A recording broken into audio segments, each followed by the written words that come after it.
Hello, everyone. Welcome back to the Uncle Bandit stream. I hope everyone's doing well and staying safe out there. Hello, Evil Intent. It is great to see you. Before we begin today, big shout out to Son of PR24 for the follow. I honestly can't remember if I thanked you last stream or this stream, or if I thanked you last stream or not. So I'm gonna thank you now, and you know, if I repeat myself, whatever.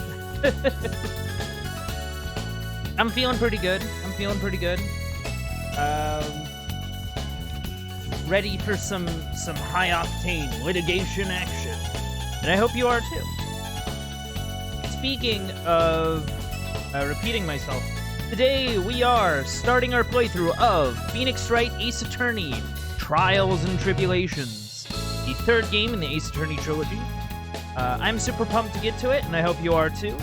So, without further ado, let us hop back into the video verse. So this is Ace Attorney, Trials and Tribulations. Let me pull up the info that I had pulled up on it. I totally had this prepared before. Alright. It was developed and published by Capcom, released in North America for the DS October of 2007. But it was originally released in Japan for the Game Boy Advance, January of 2004. I'm currently playing the version included with the Ace Attorney trilogy for the Switch, which was released April of 2019. Yeah, this is the third one. I'm told this one's really good. From what I have gleaned, like, out of the three of them, this one is, like, either really good or, like, the best. So we'll just kind of see about that. Okay. So, without further ado... Oh, by the way, this is gonna have funny voices. Without further ado, let's go. Whoa, turnabout memories. Oh, so that's Mia. Let's go.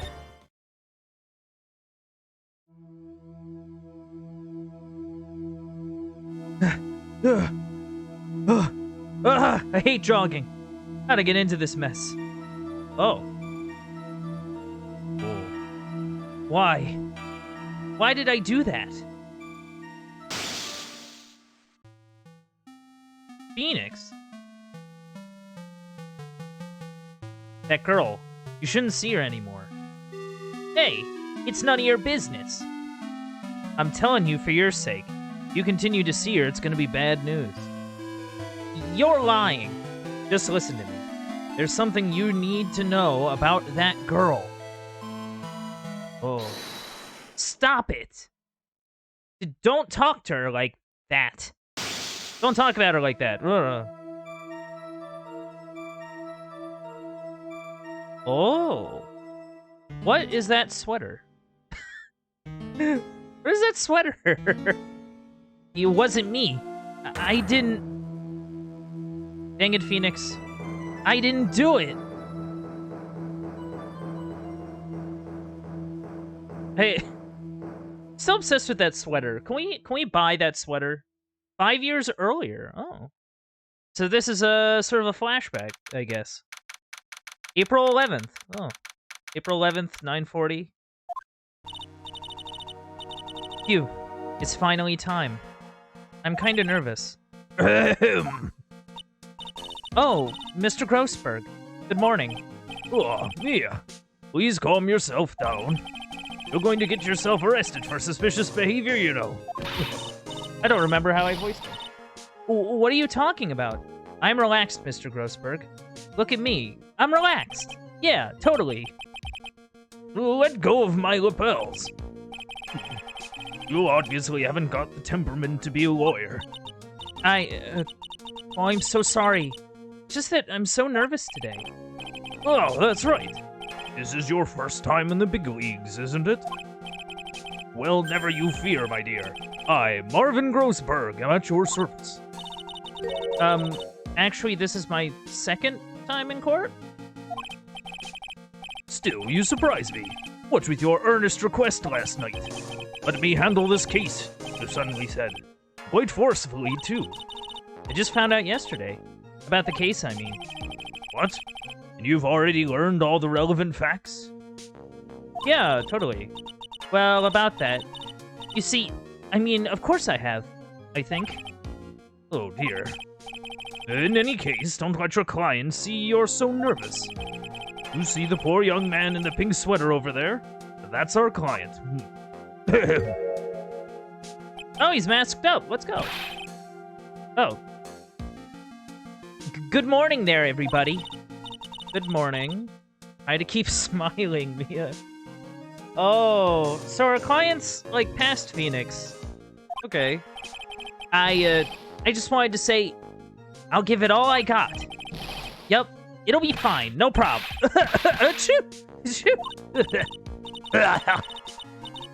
That must be nice for the listening audience. Oh, what's wrong? Do you have a cold or something, Mr. Rye? Actually, it's Wright. Like the Flying Brothers. People screw it up all the time. And yes, I have a cold. That's what this mask is for. My doctor says this way I won't give it to anyone else. Be kind to others, he says. Whoa. Oh my goodness. Oh. Thank you, Wright. You're doing good work. Right, Mr. Wright. You have nothing to fear in court today. If you are truly innocent, I promise I will save you. Please let go of my shirt. That's right. He's the one on trial, not you. He's the one who should be nervous. You need to stay strong for your client, Mia. My name is Mia Fey. I'm still pretty new at this lawyering thing.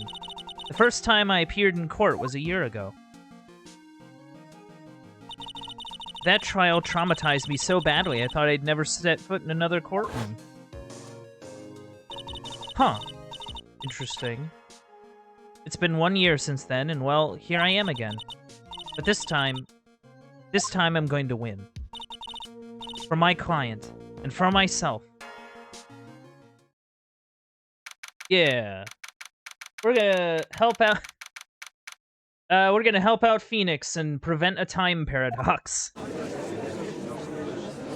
Mia, what are you doing? You've caused a time paradox. Wouldn't it be great? Wouldn't that be amazing if a Phoenix Wright game had a time paradox ending? Amazing. Court is now in session for the trial of Phoenix Wright. The defense is ready, Your Honor. The prosecution is ready, Your Honor. The defense today is Mia Fey, was it? Yes, Your Honor. Is there a problem? I was under the impression that Marvin Grossberg was to be leading the defense. Yes. Well, you see, Mr. Grossberg had a bit of an emergency. Emergency? But isn't that him standing there right next to you? Oh, that's a good perspective joke. Good. Yes, well... You're just a rookie. Are you sure you can really handle this? Don't let him scare you, Mia. Give him your toughest look. Of course, Your Honor. I think. Well, Mr. Payne, your opening statement, please. Well.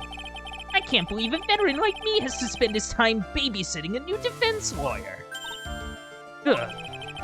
Don't worry, little girl. It will all be over soon. What was that all about? Is he trying to trash talk me?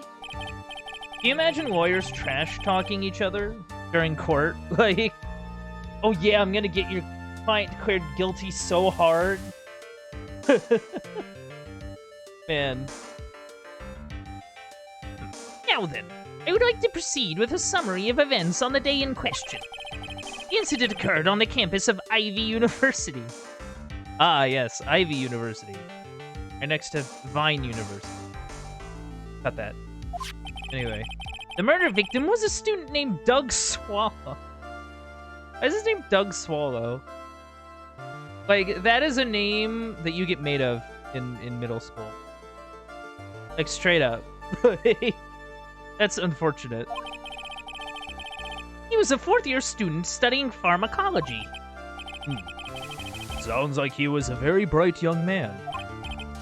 Yes, well, next we have a photo taken at the scene of the crime. Okay, what do we got?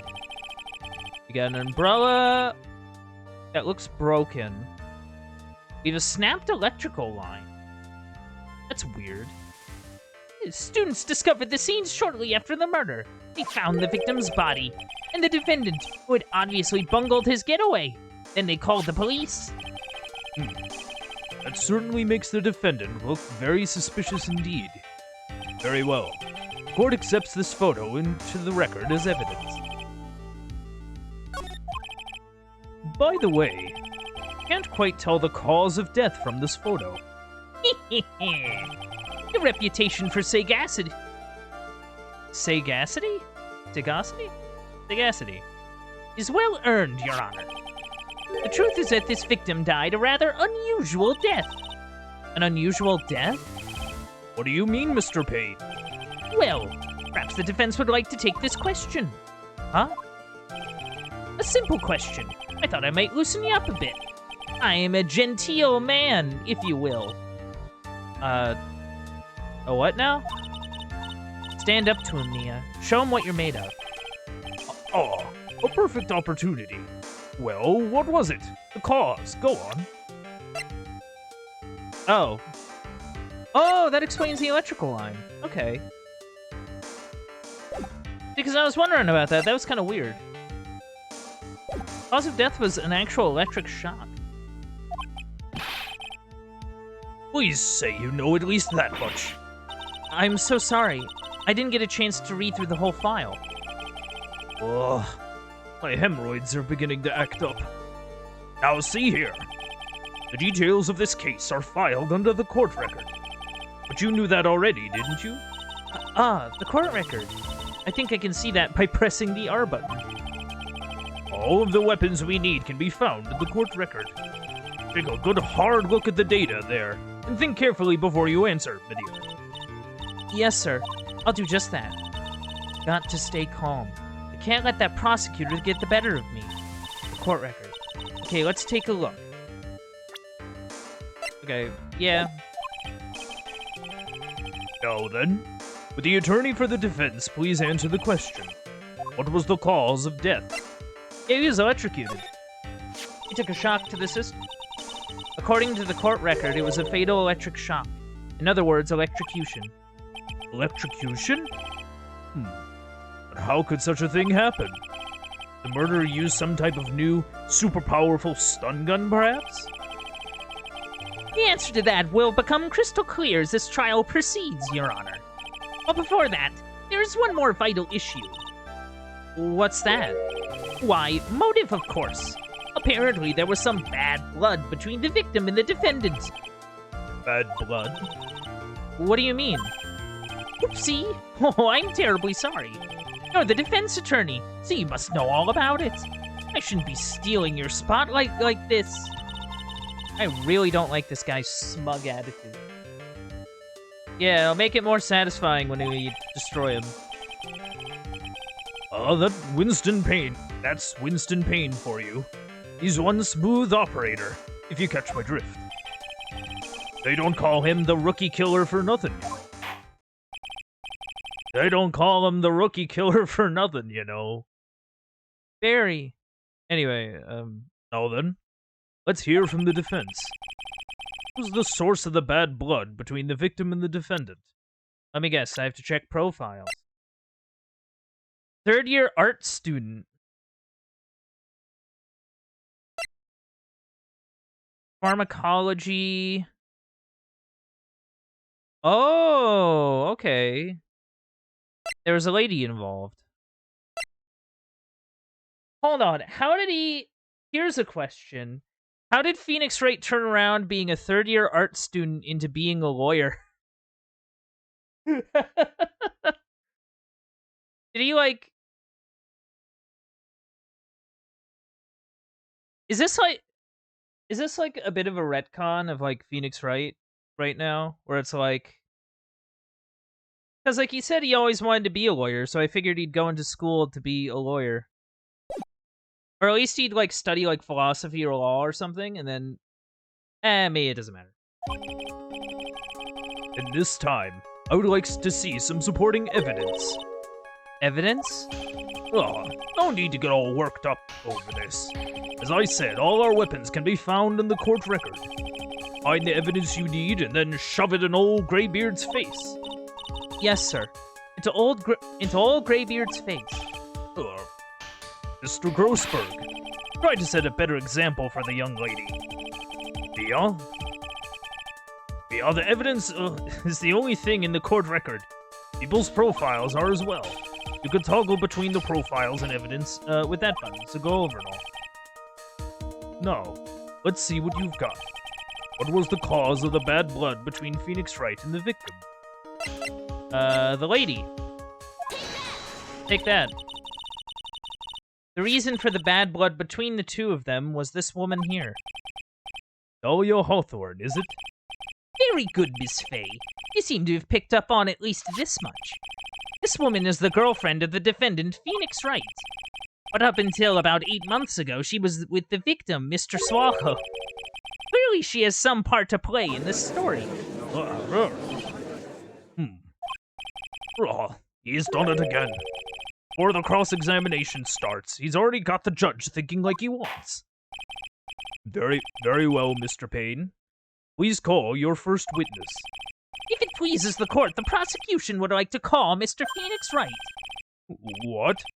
The defendant himself? Well, Mr. Fay? Miss Fay? Oops. Oh, that was an oops. It's fine. After all, Mr. Wright is innocent, right? The defense has no objections. Very well. The court calls Mr. Phoenix Wright to the witness stand.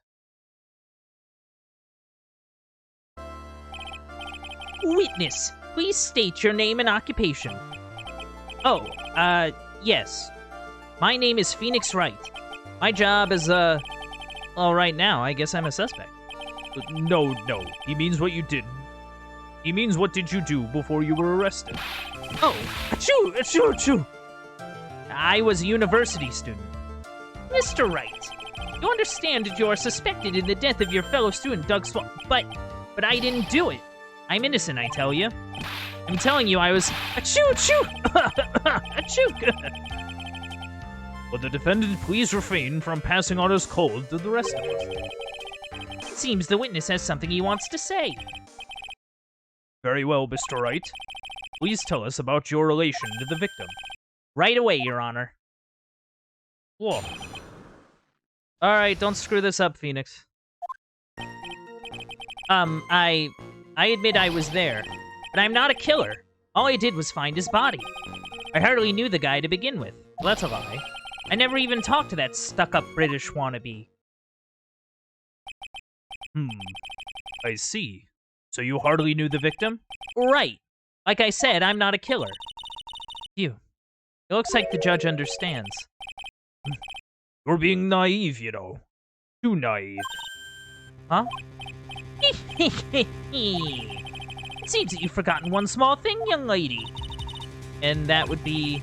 This witness still has to undergo something called cross-examination. He's right. It's the defense's duty to carry out the cross-examination. The purpose is to determine if a witness's testimony contains any contradictions. Contradictions? If a witness is lying, their statement will conflict with the court record. But Mr. Wright is my client. Even if he is your client, in court, all lies must be struck down. As a lawyer, that is your duty, you see. What does he mean by that? Is he saying that testimony just now? That there was a lie? A contradiction? Now then, for cross-examination, if you please, Miss Fay. Please, Mr. Wright, tell me you haven't been lying.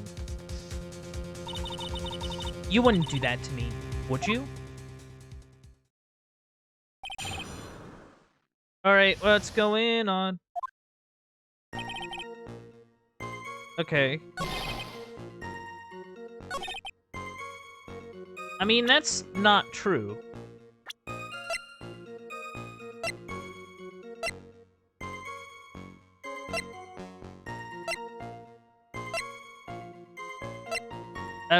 But how do we prove it, though? See, I feel like presenting Dahlia is, like, the right pick. Because it's like, oh, like, this proves that you at least had someone related to, like, you and the victim. That's what I would think.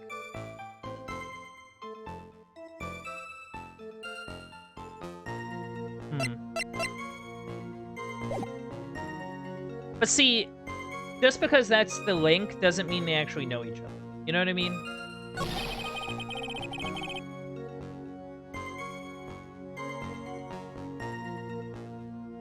Wait, hold on.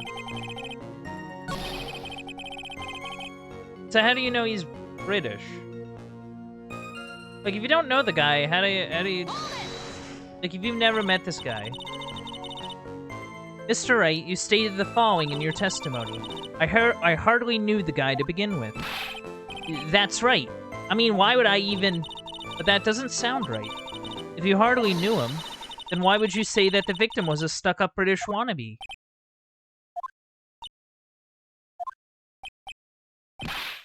Achoo! Well, Mr. Wright? No, it wasn't me. I'm not a killer, I swear. Mr. Wright, I will give you an opportunity to revise your testimony. How is it that you knew the victim was, as you put it, a British wannabe? Yeah, well, he was always walking around with a huge Union Jack on the back of his shirt.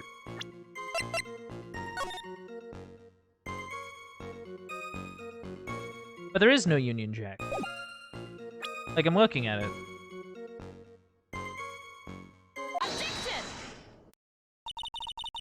Are you certain you saw the Union Jack? Yeah, I'm sure. It was right there on his back. Miss Faye, See, I'm too used to Phoenix Wright being the lawyer. I think that's what that is. Miss Faye, is there some point to this line of questioning? Your Honor, please take another look at the crime scene photo. As you can see, there's absolutely nothing on the victim's back. Hey, wait a minute. He was wearing a leather jacket. Union Jack was on the back of the t-shirt he was wearing. I was under the impression that you accidentally came across the body. If that was really the case, then you wouldn't know that, would you? You have no idea at all what he was wearing underneath that jacket. Mr. Wright, you've been lying to me. Please forgive me. Ah! Mia, you made our client cry. Let him. That P on his chest doesn't stand for Phoenix anyway. I can't believe I trusted him. Mr. Wright was all wrong. That was an impressive bit of cross-examination. Thank you for uncovering the defendant's lies for me. It's quite clear that this man did not simply stumble upon the scene of the crime. Uh-oh. Did I go too far? By the way, Mr. Wright, you seem to have a rather bad cold. You taken any medicine for it? Yeah, I took some, but... Was the medicine that you took an over-the-counter brand called Cold Killer X? Coming to theaters near you, Cold Killer X. Yeah, that's right. It kills colds good. Hey, wait a second. How'd you know I'm a big fan of Cold Killer X? Would you rather have that medicine with you right now? Well, actually, I seem to have lost it somewhere. He lost it? Does this even have anything to do with the case? Mr. Wright, shall I tell you where your cold medicine is right now? Huh? Your Honor, I would like you to take a look at another photo from the crime scene. Oh. What's this? It's the victim's hand. It's Cold Killer X. Yes, but even I've got a bottle of Cold Killer X in my apartment. I'm sorry, but I'm afraid that argument won't work. There's no doubt as to who this bottle of Cold Killer X belongs to. Especially since Mr. Wright's fingerprints are all over it. What? Oh, Phoenix, what'd you do?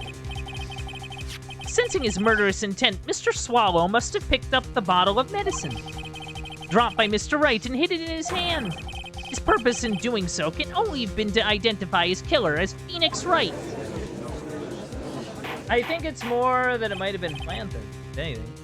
Order in the court. Your Honor, I'd like to present this photo and bottle as evidence. Very well. The court will accept them into the record.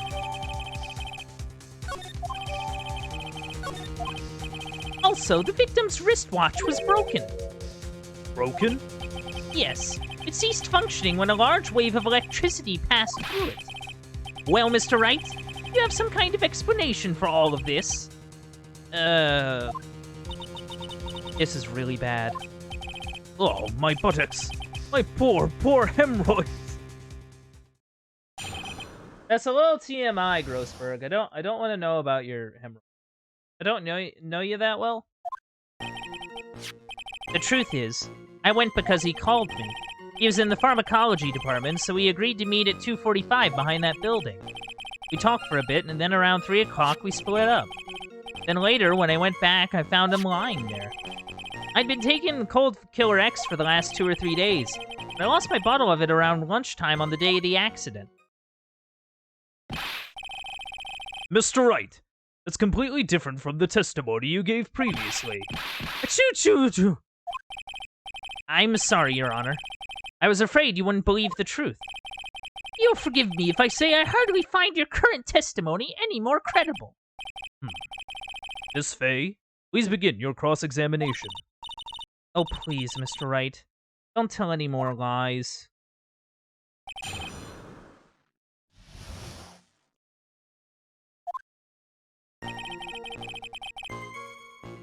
Okay. Why did he call you? Had you ever met the victim before then? No, never. But that day he called me up and told me he wanted to talk about Dolly. And this Dolly person is? It's kind of embarrassing. She's my, sweetheart. Oh, what? What was that for, Mia?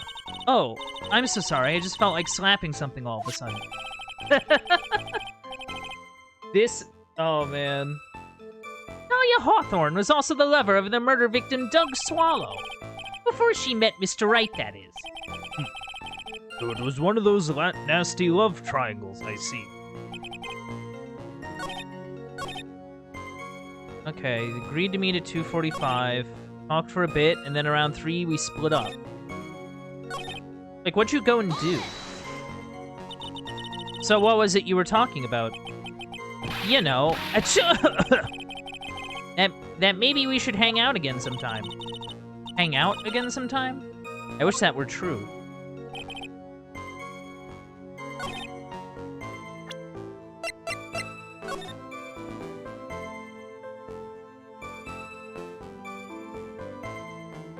Okay, so that's 12.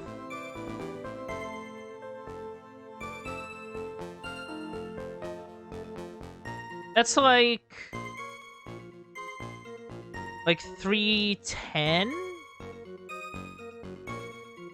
Like something like that? 310, 315? That's what I think it is.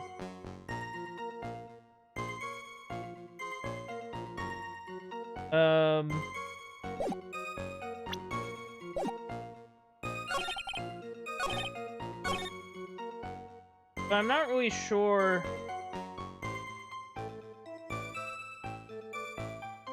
Yeah, I'm not really sure what that would sort of indicate. 305, something like that? Ah, okay. Yeah, that would make sense. I'm an idiot. Thank you, Evil Intent. It's been a while since I've had to look at an analog clock, I won't lie. It's been a while.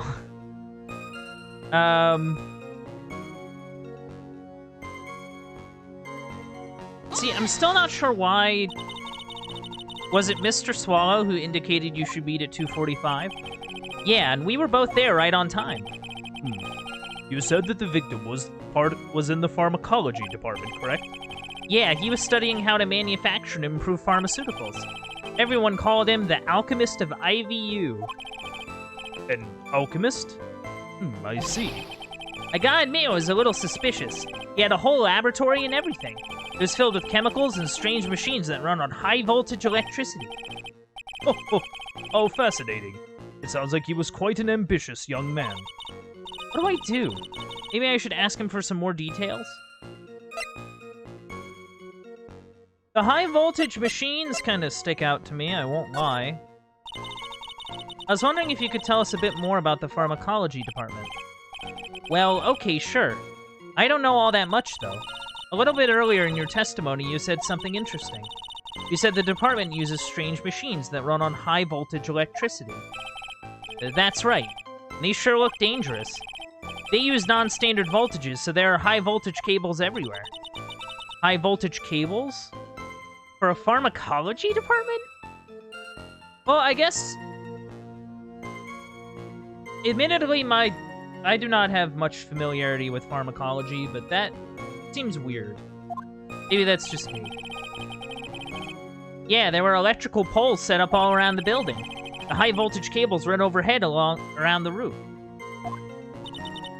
Yeah, I noticed that too. I noticed the power line as well. Finally, I think we're getting somewhere. Okay, talked a bit. And later, when I went back, I found him lying there. Okay, how long would you say it took for you to get back? So you say you went back? Yeah. That's where I found the body. Yes, but why did you go back in the first place? Weren't you angry with him? Yeah. Do-do. Do-do. Do. Do. Do-do.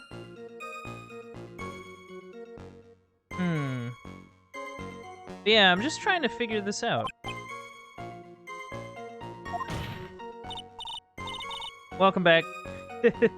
Then why, Mr. Wright? Why did you go back there? I thought maybe we could make up.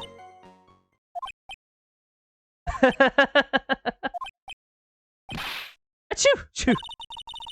Judging by the atmosphere, I'm pretty sure no one is buying this.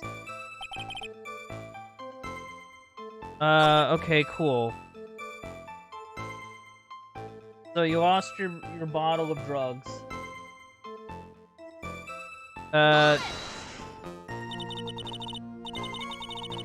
On the day of the incident, what did you do for lunch? Huh? What does that have to do with anything? You can never be too sure. I always eat with Dolly. Just the two of us. Dolly's homemade lunches are just the greatest. Her mini omelets are magically delicious. Oh, be careful. Magically delicious might be, you know, salmonella. Yo! Why did you punch me in the jaw? Oh, I'm so sorry. I just felt like hurting something all of a sudden.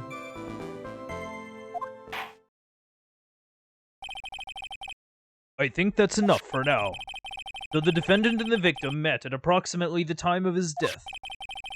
And then the defendant returned to the scene for some unknown reason. I'm not entirely convinced by his explanation about the medicine bottle either. Let me be frank here, Mr. Wright. Your testimony cannot be trusted. What do you mean? I knew it was too much for a little girl. Huh. However, there's one mystery that still remains. There is, Your Honor. How the murder was carried out, of course. Just how was the victim electrocuted? I don't believe the murder weapon has been produced yet, correct? Well, that is... You're correct, Your Honor. So how exactly was Mr. Swallow killed? If I could somehow establish how it was done, maybe I could still come out of this mess smelling like a rose. Alright, let's do it. Your Honor. Yes, Miss Fay? I believe that if we were to piece together everything we've heard up until now, we should be able to solve the mystery of how Mr. Swallow died. That would be most impressive. Quite the brash statement coming from a rookie. But even a beginner like you must understand the basic rules of the court, yes? An attorney must be able to substantiate their arguments with evidence. Of course I know that. Actually, I'd totally forgotten about that. I actually forgot. Don't mind me. Now then, Miss Fay, let's see what you've got. Show me how you believe the victim was electrocuted. Well, clearly it was this cable. Like... They have high-voltage cables running around the building. As for the cause of death, I'd say this picture captures it quite well. What? But there is nothing that even remotely resembles a murder weapon here. I'm afraid the defense is going to have to explain in a bit more detail. Miss Faye, what exactly is the murder weapon? Well, naturally, it's right here. That's... What is that? A severed electrical cable. I believe, Your Honor. Remember the testimony we've heard? The machines the pharmacology students use in their experiments require high voltage. Because of that, there are special high-voltage cables strung up everywhere. So then the high-voltage cable... Yes, the high-voltage cable is the cause of death. That is the most likely explanation. That certainly sounds plausible. Well, Mr. Payne, what do you have to say about this? Well, I believe some praise is in order. Don't toy with me, old man. Now, the victim's cause of death may indeed have been a high-voltage cable. However, I want you to think about what that really implies. The only one who could have had the opportunity to use the cable as a murder weapon was... the defendant. Achoo. That much is certainly true. Yes, and that's not all. We have proof. Irrefutable proof that will establish Mr. Wright was the murderer. You do? Well, what is it? His fingerprints. Fingerprints? I don't think it's that kind of show. Oh, you mean the defendant's fingerprints are on something besides the medicine bottle? Let's take another look at the crime scene photo. As you can see, the victim is wearing a leather jacket. As you may know, leather holds fingerprints quite well. You mean... Yes, it was quite clearly imprinted on the chest area of the victim's jacket. The palm print of the defendant's very own hand. What? I can only think of one way Mr. Wright could have left a print like that. Intent on murder, he squarely pushed the victim towards the severed electrical cable. But see, if there's a severed electrical cable, you're not just gonna stand near it. Or at least, not stand near it in, like, pushing range, I would think. Order, order, order! That's enough. I think we can conclude that there is no reason to continue with this cross-examination. Well, stick a fork in us. We're done. Mr. Grossberg. My hemorrhoids never lie. The show is over, Mia. I knew that boy was guilty the first time I saw him. No, you're wrong. Mr. Wright is innocent. No further evidence is required to convince me of this man's guilt. Your Honor. At this time, I am prepared to render a verdict in this case. Hold it! Do you have something further to add, Miss Faye? Is this what you want, Mr. Wright? You still haven't told us the truth. The whole truth. If you don't say something now, the judge is going to hand down his verdict. But I can't. I just can't say it. If I told you what really happened, then I'd be... It's okay, Mr. Wright. I'm your attorney. You can trust me. Miss Faye, no matter what it is you have to say, I believe in you and I'll represent you to the very end. Objection. We've already established the defendant's guilt. There's no further need for him to say anything. Wait a minute. Mr. Wright, I'll tell you what really happened. But I've already told you, Mr. Wright. There's no need for further... I did it. I admit it. I pushed him. It's my fault. Oh. Oh, I pressed a button. That girl. You shouldn't see him anymore. Hey, it's none of your business. Hey! I'm telling you for your sake. If you continue to see her, it's gonna be bad news. You're lying. Just listen to me. There's something you need to know about that girl. Yeah, there's no way that they'd be meeting near a severed live electrical cable. Don't talk to her like that. Oh. Huh? Why are you sweating? Why are you worried? What you just said, was that the truth? Yes, I was afraid. Afraid that if I told the truth, everyone would think I was the murderer for sure. Well, as things currently stand, we're all absolutely convinced you are. Please. Please give me one more chance to explain. This time I swear. I swear I'll tell the whole truth. It'll be okay, won't it, Miss Faye? I believe in you. Oh, thank you. I still can't believe it. He really did push the victim. Whoa. It feels like... it feels like my hemorrhoids are doing the Harlem Shake. Oh, this game did originally come out in 2007. Oh. Man, you feel like you're turning to dust yet, chat? That's a trip. Wow. Wow. I'm just gonna do that.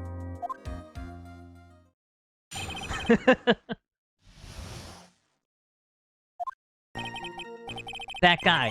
He was talking bad about Dolly. I lost my temper and gave him a shove. At that moment, I heard some kind of loud noise. A little while after I left, I started to get worried. So I went back, but he was just lying there, dead. Ugh. Well, the explanation is really quite simple. When you pushed him, Mr. Swallow flew back and touched the electrical cable. He died from the shock, and that, as they say, is that. A simple explanation indeed. At the time of the incident, a light rain had been falling. Wet from the rain, the victim was more easily electrocuted. But when I pushed him, there weren't any electrical cables nearby. If there had been something like that, even I would have noticed. That's true. Even a doofus like him couldn't miss that. See, that's what we were saying. That's what we were saying. Miss Faye, let me warn you right now that if your cross-examination doesn't yield any new facts, I intend to deliver my verdict without further delay. Are we clear on that? Yes, Your Honor. Don't give up, Mia. He is innocent. There must be some kind of evidence somewhere that will prove it.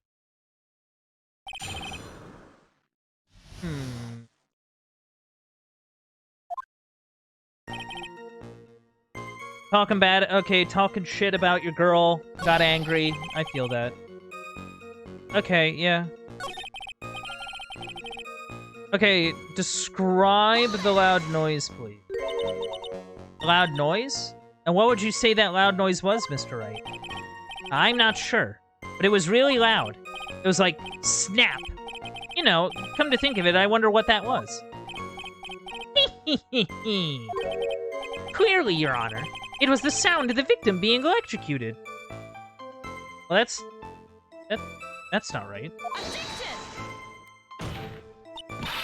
You're not qualified to decide that. What should I do? I'm treading on some dangerous ground here. I wouldn't mind some more details, if being real.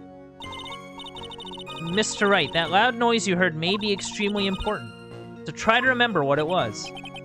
How do I put it? It was like a sharp crack. Ah, could it have been... Yes, could it have been... Hurry up and tell us. When I pushed him, he dropped the umbrella he was holding. Oh, okay, so when he fell, he must have landed on his umbrella or something. He fell right on top of it and it broke. That was probably the noise I heard. An umbrella, huh? And did that umbrella belong to the victim? Yeah, it was a plastic umbrella. Cheap and frail. Kinda like the owner. Then again, I wish I had any kind of umbrella. It was totally soaked to the bone. Miss Faye, what do you think? Is there something important in that testimony just now? Well... yeah, like, of course it's important. This is it, Mia. The new information you've been waiting for. Of course it's important. No, this cheap umbrella is more than important, it's vital. I want to officially have it entered into the testimony. Ha! How perfectly fitting! Flimsy information for a flimsy lawyer. Yeah. The court agrees to the defense's request. Witness, please add the bit about the cheap umbrella to your testimony. Dude, like... Yeah, if you're a college student, you're not affording any fancy umbrellas. Oh no. After I shoved him, he fell down on top of his cheap umbrella. I mean, the umbrella's clear. So if he... Hold on. If he fell on the umbrella, and the umbrella's over there, and he's over... Like, if the umbrella's in the distance, and the dude's closer to us in the frame, that means he fell on the umbrella, somehow moved, and then died. Like... I don't think he got shocked and did a jig and just kind of ended up near the pole. Like, that doesn't make sense to me. Yeah. Why didn't you testify about the umbrella from the very beginning? Come on. If I had mentioned that, I would have been able to counter the prosecution's argument earlier. What do you mean by that? Take another look at the crime scene photo. According to Mr. Wright, the victim fell on top of his umbrella. However, if you look closely, the umbrella is nowhere near the victim. Actually, it's by the electrical pole. The umbrella flew up, hit the wire? Huh. I mean, that could be an idea. It was rain. It was a light rain. I don't think they mentioned it being windy, though. I don't know. You're absolutely right. The conclusion here is obvious. After the defendant left, the victim moved from where he fell. In other words, after he was pushed by the defendant, Mr. Swallow was still alive. No! Oh, man. Order, order, order! The victim, he moved? Mr. Payne, the umbrella in this photo, where's it now? Well, it was collected by the police at the crime scene. I want it presented as evidence, immediately. Okay, it's pure white, owned by the victim, found broken near an electrical pole. But the umbrella could have simply been blown there by the wind. According to the testimony, the victim fell on top of the umbrella. There's simply no way it could have been blown there by the wind. But... I know this matter of the umbrella seems relatively trivial, but as long as the smallest doubt remains, I cannot render final judgment. No! Ah!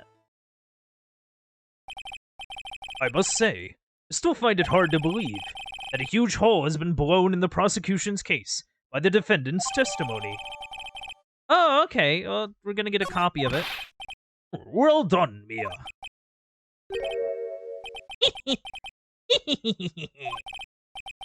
Mr. Payne, what are you chuckling about? Pardon me, Your Honor. It seems I was expecting too much of a free ride. It was foolish to think I could establish guilt through cross-examination alone. I am afraid I don't follow what you're saying. Let me guess. You have another witness. Exactly. And this witness's testimony will be incontrovertible. Well, who is this witness? Is it the date? Is it the girl? Yep, it's the girlfriend. It's Dahlia Hawthorne. Dahlia Hawthorne? You don't mean Dolly? I do, Your Honor. The defendant's very own lover is a witness to the whole thing. That's right. She was at the scene of the crime when the murder took place. What? I'm sorry to break the bad news to you, my dear. Nice. Bad news? You couldn't be more wrong. Actually, I've been waiting for this. You can't be serious. Mia, what do you mean by that? I think that this is a good point for us to stop at. Court will now enter a 20-minute recess. Afterwards, we will listen to the testimony of Miss Dahlia Hawthorne. Bonk. Whoa, April 11th. So we get a little rest. Get a little resty rest. Miss Faye, I'm sorry about what happened back there. It's alright. At least you told us the truth in the end, Mr. Wright. Yeah.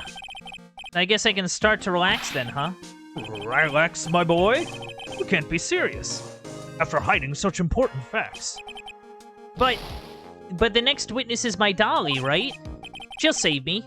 Just know she will. Why do you think that? Huh? What do you mean? She's the love of my life, that's why. The love of your life, huh? Would you mind telling me more about you and Miss Dahlia Hawthorne? Oh, sure, no problem. Dolly and we first met about 8 months ago, right here in this very courthouse. Actually, I'm studying to be a lawyer on the side. Anyway. Oh, yeah, just a little throwaway line. Like, yeah, don't worry. Don't worry, I'm studying to be a lawyer. The timeline's not messed up. No. Anyway, one day she and I just bumped into each other in the reading room downstairs. That's why I really think it was fate that brought us together. As soon as I first set eyes on her, I knew she was the one for me. Oh, here, take a look at this. She gave this to me the day we met as a symbol of our love. She had been wearing it around her neck that day, but then she took it off. Before she gave it to me, she said, "I want you to carry this." So she gave it to you as a present. I see. This darling little bottle is filled with memories of my darling little Dolly. It certainly is a little bottle, all right. It definitely is small. It makes me so happy. I show it to everyone I meet. I want to share my happiness with the whole world. Small bottle necklace given to Wright. He shows it to everyone. Anyway. So after that, you and Miss Hawthorne started dating? Yeah, but she's so shy. Every time I see her, she always says the same thing to me. Please give it back now. What?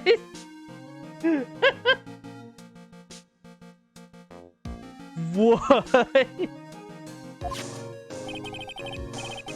What a strange girl. Asking for a present back like that.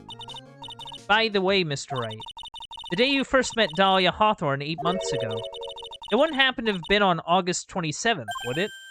Huh? Yeah, it was. But how did you... This happened on August 27th, right here in this courthouse. What's this? A newspaper clipping? Let's see. Murder in the courthouse? Murder? What are you reading there? Let me see that. Oh, I see. Mia, I think I understand what you're trying to say. I think I understand why you suddenly took such a keen interest in this case. You believe there's some connection between these two cases, am I correct? Are they referring to, DL6, you think? From, like, the first game? I hope you don't mind, Mr. Grossberg. I need to finish this myself. Ah, yes. Or I'm afraid what you have will not be enough, my dear. I'll go and have a look at the downstairs reading room and see what else I can find. Thank you. Want to do whatever I can to be of help to you, Mia. Well, it looks like recess is over. We'd better all get moving. Well, I guess so. That recess sure seemed longer than 20 minutes, though. That's funny. To be continued. But yeah, I wonder if that's what it was... Oh, what was it? Oh, that's a cool little track. That's a cool little jingle. The third save data. Whoa.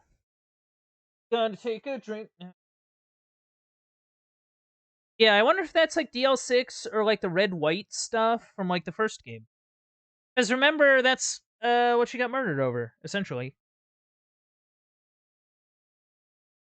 Apologies to anyone who's watching this and hasn't watched the first Phoenix Wright Ace Attorney playthrough. Of course, if you haven't, like, not to, like, judge you, but I don't know why you're here.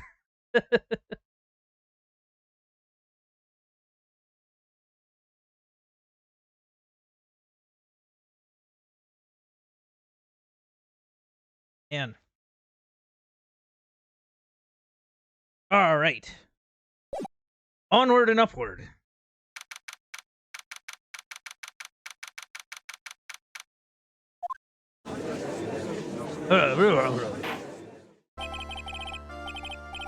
Court will now reconvene. Mr. Payne, please call your next witness. The next person is someone who witnessed the crime as it happened. The prosecution calls Miss Dahlia Hawthorne to the stand. Why do I imagine Payne to be voiced by, like, Weevil Underwood? Oh. Payne, relax. What's with this stiff silence? My long career as a judge, I've been deceived by many witnesses. It's my job to doubt, take no one at their word. But in your case, I must admit that you radiate a glow of complete sincerity.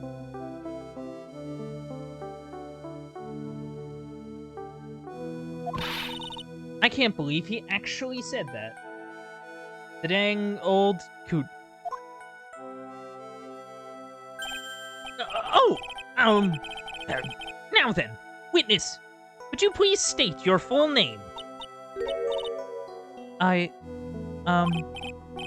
Don't worry, sweetie.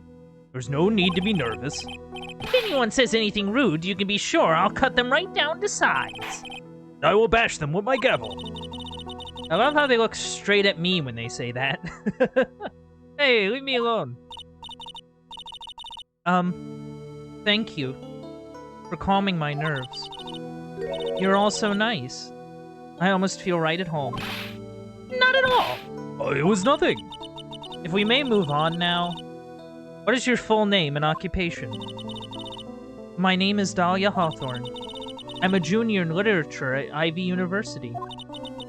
I just want to say, it's an honor for me to be here in your noble presence. The honor is all mine.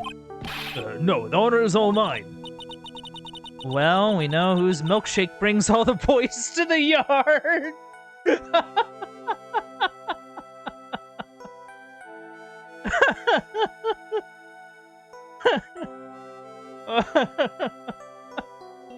That's amazing!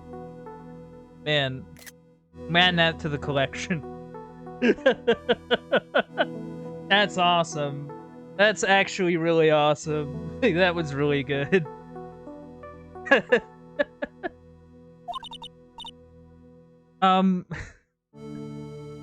Sir? Is there something I can help you with? You just go on and say whatever is on your mind. I'm sure that there must be some kind of mistake. Feeny wouldn't kill anyone. I just know it. Yes. I can see why you'd say that. She's going to be a tough witness, all right. It only took her 12 seconds to wrap them all around her little finger. Now then, please proceed with your testimony. Let's hear about what you witnessed on the day of the incident, if you please.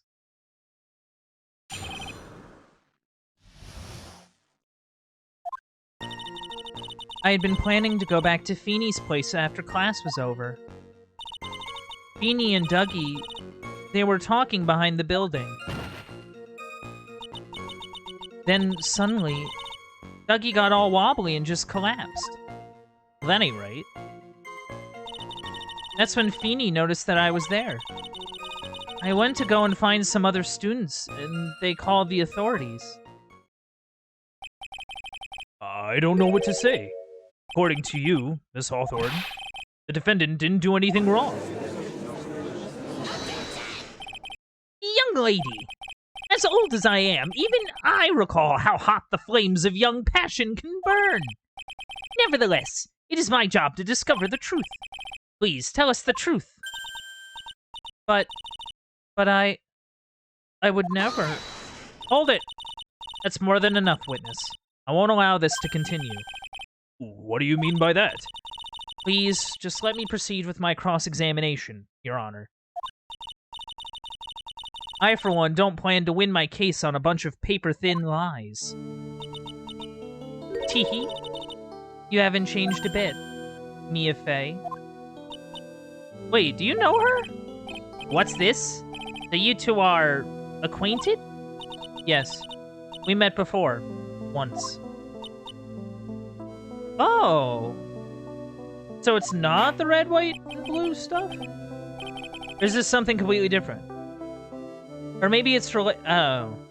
In any case, Miss Fey, the floor is all yours. It's good to see you again, Madam Fey. Oh, Madam. I'm no one's grandma yet, girly. So she knows about Mia from, like, the spirit channeling stuff. Like, that's the only reason she would call her Madam.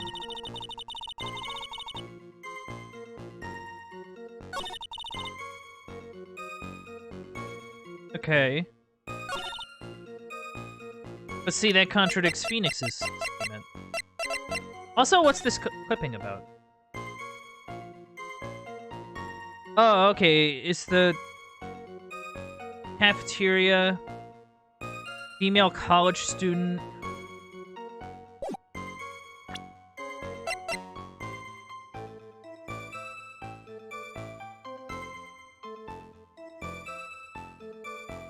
The only thing is that it... Oh. My only thing is that it doesn't mention in the description text that he... But, like, this would make sense.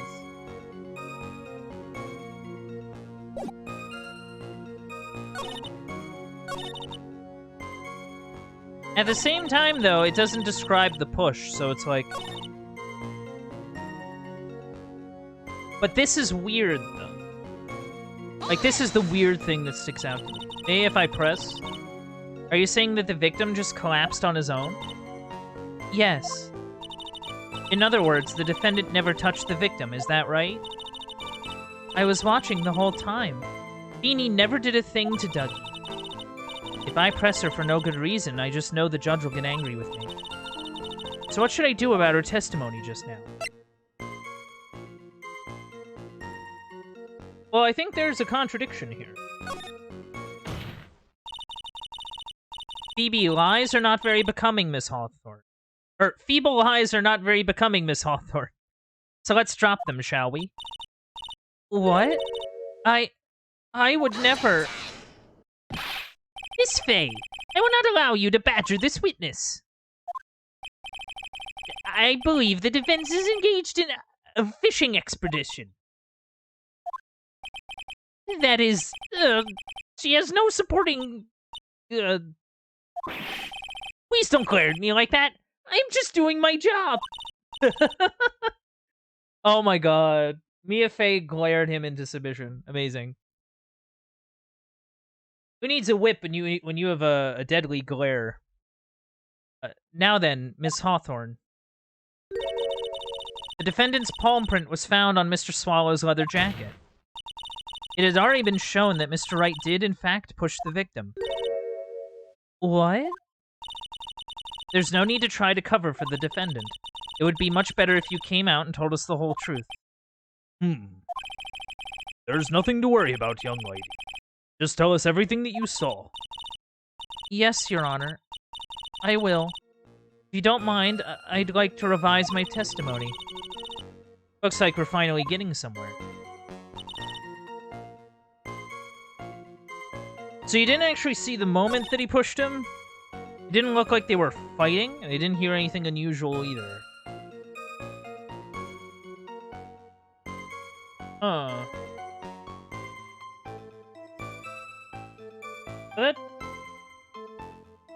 No, that's not right. Because if she was there... Even if she didn't see him push him, she would have heard the umbrella, right? Yeah, she would have heard the umbrella. Because he fell on it. Like, it would make this snap. You say you didn't hear anything unusual, is that correct? Yes. That's why I was very relaxed, looking at the scenery around me. That's nice, but I find that just a little odd. I have here the testimony of your boyfriend, Mr. Phoenix Wright. He clearly testified to the effect that when he pushed the victim, he heard a sharp, loud noise. He said that? If you were really that close to the two of them, why didn't you hear this noise as well? Objection. Well, maybe the noise just wasn't all that memorable. But according to Mr. Wright's testimony, it was a sharp noise like a snap. There's no way a noise like that could fail to make an impression. Ah! Oh. May I have a moment to answer? By all means. I know the reason why I didn't hear the noise. You see, the truth is, I had my headphones on, and I was listening to music at the time. Headphones? You mean that both of your ears were covered? The rain was just beginning to let up, but it seemed as though Thor wasn't ready for his fun to come to an end yet. Who is this person? So the sky continued to flash and rumble. Thunder and lightning, huh? Very, very frightening. Yes, I'm afraid of the sound of thunder. So I put my headphones on to block it out. Well, Your Honor, as you can see, there weren't any contradictions in her testimony after all. Wait a sec, Mia. That testimony just now. She said something that could totally change this whole case. There was lightning? Yeah. He died of electrocution. The fact that there was lightning is kind of a thing. Especially if you're going to be hanging out near electrical poles. Because the other two, is whatever, right? Your Honor, there's a problem with the witness's testimony. What do you mean? Didn't you notice? She said there was lightning, correct? Yes. What about it? Well, lightning is actually a large discharge of electricity in the atmosphere, am I right? Now is not the time for a science lesson, Miss Fay. Yes, Your Honor. Anyway, since the cause of death was electrocution, isn't it possible that the victim died from being hit by a bolt of lightning? Lightning rods, yeah. And Uncle Bandit top tip, try to stay indoors during thunderstorms. Don't want to get struck by lightning. It's generally not a preferable thing to happen. I must admit that the thought had not occurred to me. Just what kind of thoughts do occur to this guy anyway? This entire case is built on the premise that Mr. Doug Swallow was murdered. That very premise itself is mistaken. The defense believes that Mr. Swallow was, in fact, the victim of a stray bolt. It appears the defense may be onto something. Could it be that the death was actually accidental? Alright, you did it, Mia. I'll be taking that not guilty now if you don't...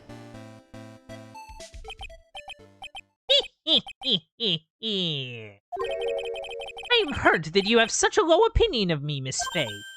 Huh? I'm not a fool, you know. The prosecution has done its research, Your Honor. We found that there were no lightning strikes on the day at that location. What?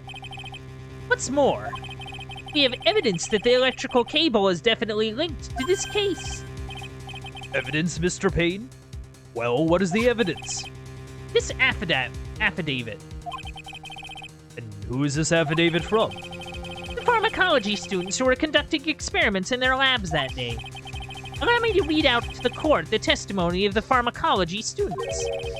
All equipment in the labs lost power all of a sudden, at around 3 p.m. that day. Was it a blackout? All of the lab's equipment run on high voltage, Your Honor. So you're saying the equipment lost power because... Precisely. They lost power because of the severed electrical cable. The power outage occurred at approximately 3 p.m. Which fits with the time of death listed in the autopsy report. Exactly. In other words, the victim died as a result of touching the severed electrical cable. According to the students, the cables were very old. They were planning on having them replaced in the near future. Oh, the near future, huh? So, like, what? Like, since it's a university, it has to be, like, 3 years down the line, right? We'll replace them, like, eventually, maybe. Oh. I see.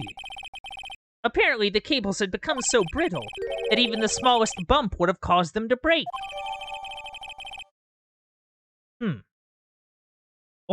The old power cable broke due to some sort of impact on 49 at 255.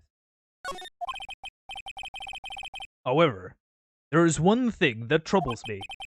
If the cable could have been broken by any small bump, then it wouldn't have snapped if it hadn't been bumped into, correct? Well, I suppose you could say that. Miss Faye, do you have any thoughts regarding the cause of the severed cable? Your Honor. I don't like how this is looking one bit.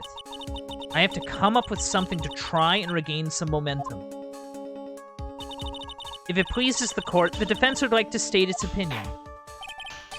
Well then, let's hear it. Who or what is it that caused the cable to break? So, it would need to be, like, some sort of impact. Yeah. And...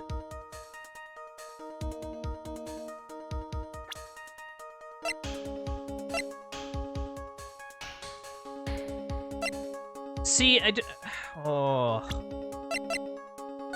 Alright. See, Doug's, like, right there. But see, if it's Doug, then that would implicate Phoenix into actually, like, killing him. But I don't think Phoenix actually killed him. He also died at, like, 3:05. But see, the umbrella's, like, an interesting idea. But I think it'd need more than, like, an umbrella to bump into it. You know what I mean? Like, consider sort of the location of the umbrella. It's sort of far off. Swallow fell on top of it. So, wait, maybe you're thinking that, like, when Phoenix pushed him, he threw the umbrella up or something? Instead of just, like, dropping it? But that wouldn't make sense either. I don't know. So if it wasn't Doug, and it wasn't... And I don't think Dahlia got pushed at all. Like, Phoenix is the only other person there.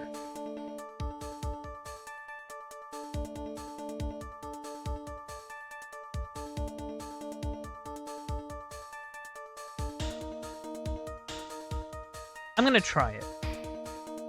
Don't they usually have metal components? It's a cheap plastic umbrella. It doesn't show here, but they mentioned earlier that it was cheap and plastic.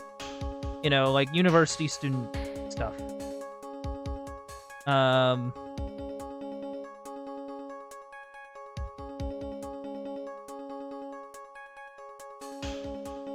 Yeah, even then.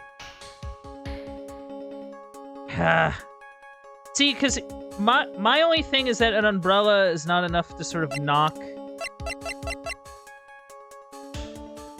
into, like, a pole. Like, they may have been brittle, but I don't think, like, a umbrella would have done it. I kind of want to, because Phoenix makes the most amount of sense, I think. Because, like... I don't know.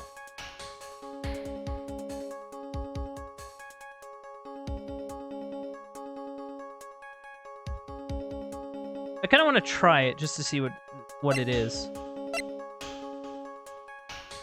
So if Doug got pushed into the pole, then he probably could have caused the snap as well. But the thing is that he landed on top of his... But see, we can't say Doug, because basically the argument would be that Phoenix when he pushed him, he knocked into the pole and then broke and died.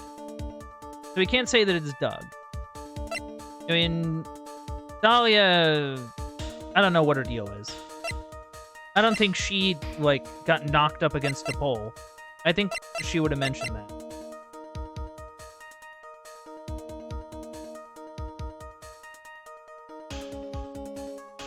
See, I think it's Phoenix. Because, like, Phoenix...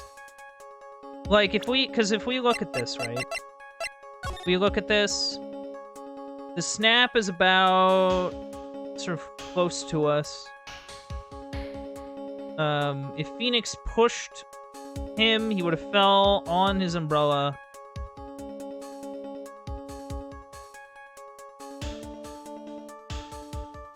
I don't know.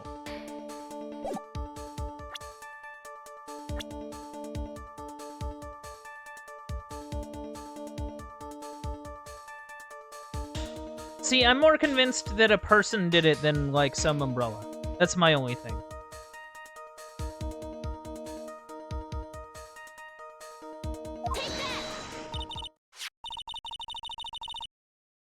Okay, think back to his testimony. Oh, the defendant's testimony? He said that after he pushed the victim, he heard a loud, sharp noise. Now, this happened at around 3 p.m., correct? Yes, that sounds right. Wait, are you saying that the lab equipment lost power at 2:55 p.m., which fits right into Mr. Wright's timeline? In other words, it was Mr. Wright's shove that caused the power outage.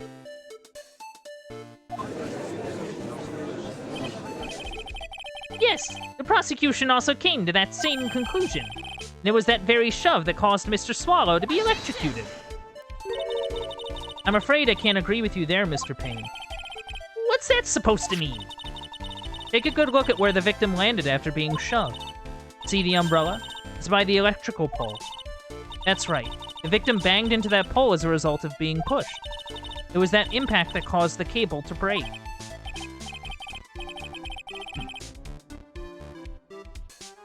Wait, so... What? So I guess, yeah, it was Doug getting shoved into the pole? Well, that makes sense. And then the victim was electrocuted. I'm sorry, Your Honor, but no. It doesn't make sense at all. If the victim was shoved into the far pole, then he couldn't have been electrocuted by this severed cable in the foreground here. Oh, okay, I get it now.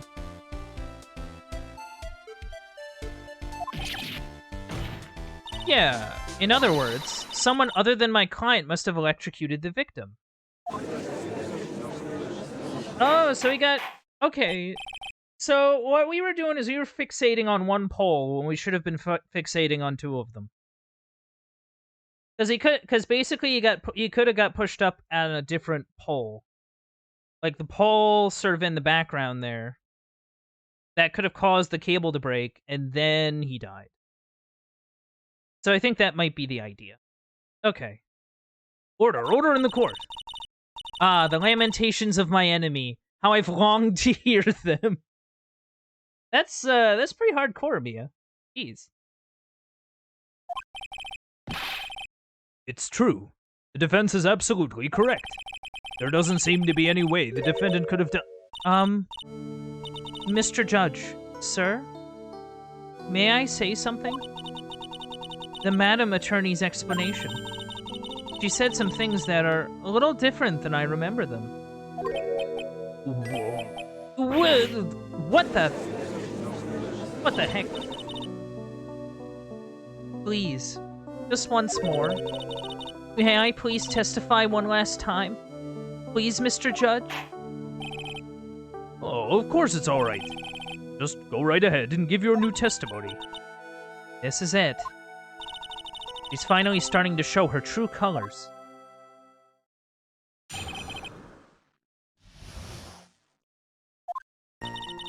The truth is, Feeny pushed him twice. The first time was into the electrical pole. That's when the cable broke.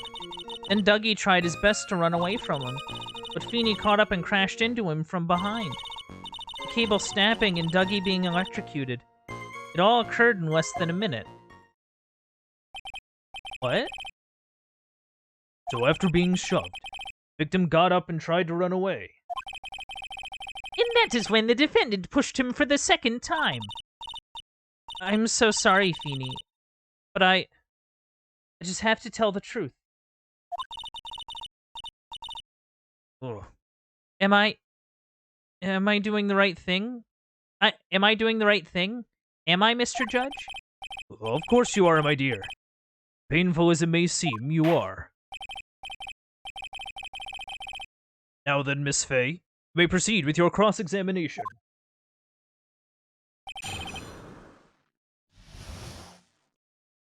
Yeah, that ain't right. Whoa, whoa, whoa, whoa, whoa. Oh, less than a minute. Well, that ain't right. We have a photo to prove it. Got a photo finish.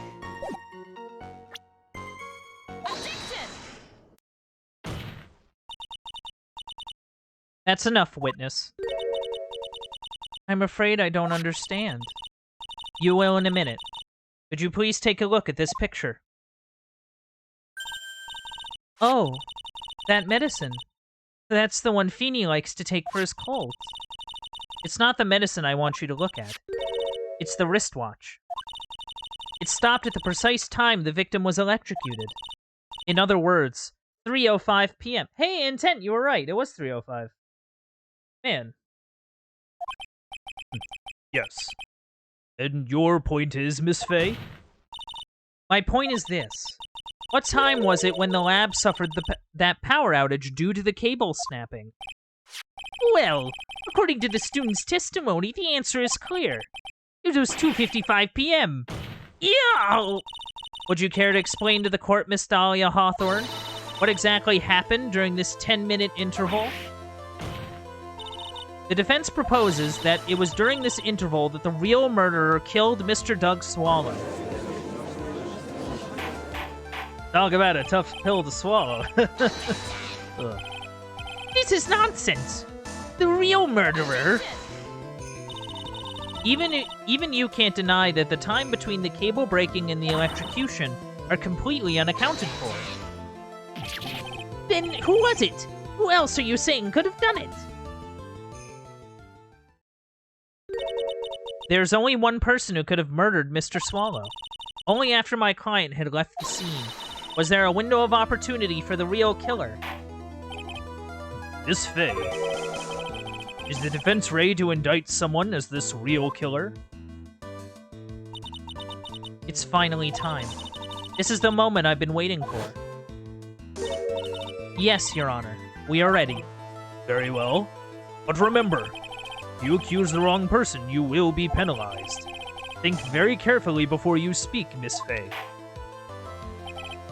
Now then, Miss Fay, let's have it. Who is the real killer? Well, there's only like 3 people, and one of them's dead, and the other one's my client. So, I mean... just sort of elimination here. Yeah, it could only be Hawthorne. It could only have been you, Dahlia Hawthorne. How can you... The defense is grasping at straws. 10 minutes passed between the time the cable broke and the time of the electrocution. What exactly were you doing that whole time, Miss Hawthorne? Were you really listening to some music while cheering them both on as they fought? I find it hard to believe that you didn't lift a finger to stop the men dearest to you. Oh. Order! Order! Miss Fay. Why? That is to say... Miss Hawthorne, I believe you did witness the 2 men fighting on that day. However, after Mr. Wright pushed the victim and subsequently left the scene, it was you who pushed Mr. Swallow to his death by your very own hands. Ah!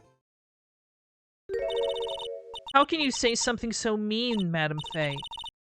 I didn't do anything. Miss Fay, this is a very serious charge you are... Phoenix? Your Honor, please, I have something I want to say. Achoo! What is it? Please strike everything the defense said just now from the record. What the? Are you daft? You're totally wrong, Miss Faye. Dolly, she couldn't do something like that. Phoenix, don't be an idiot. Don't be a moron. Phoenix. Please. Mr. Wright, get back in your seat. Bailiff, grab that man. Achoo! Leave my Dolly alone. Achoo! Jeez. That boy. He's gotten himself way over his head. Oh, Mr. Grossberg, you're back. Seems I've arrived just in the nick of time. I found the police report on that incident in your newspaper clipping. Thank you so much. This is exactly what I was hoping for. You'd better take a good look at it. It, details how you came to lose your boyfriend. Oh. Oh.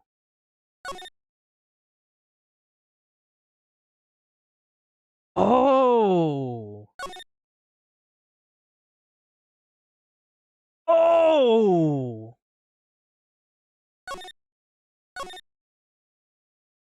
Now it all makes sense. Now it all makes sense, chat. Now it all makes sense.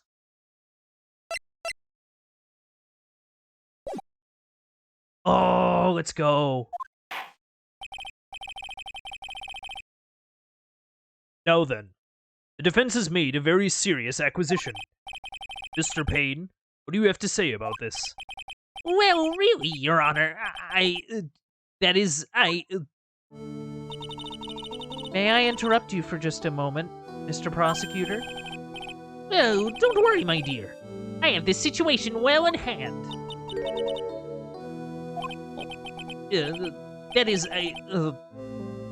Go right ahead. Madam Faye, are you seriously accusing me of killing my sweet Dougie? Yes, I am. Not only am I saying you murdered Doug Swallow, but you also tried to pin the whole thing on your current lover, Phoenix Wright. I told you that you should let me handle this. Sorry. Please, go ahead. How can you say that? I'm absolutely devoted to my dear Feeny. The notion that I would try to frame him is ludicrous. This is all just too much for poor little me to bear. I believe the girl is trying to ask what on earth her motive would be. The answer to that lies somewhere in this police report. It must. 8 months ago, an incident occurred in the basement cafeteria of this building. And then, the same day, the two of them accidentally meet. Your Honor, the defense requests further testimony from Miss Dahlia Hawthorne. Further testimony? What about? About the events of the day when she first met the defendant, Mr. Phoenix Wright. What could that possibly have to do with this case? Objection. The witness claims that she has no reason to frame the defendant, am I correct? Well, I have evidence that suggests that she, in fact, had a very good reason. Very well, then. The court grants the defense's request. Young lady, would you mind staying on for just a bit longer? Of course not, Mr. Judge. Get ready for the battle of your life, Dahlia Hawthorne.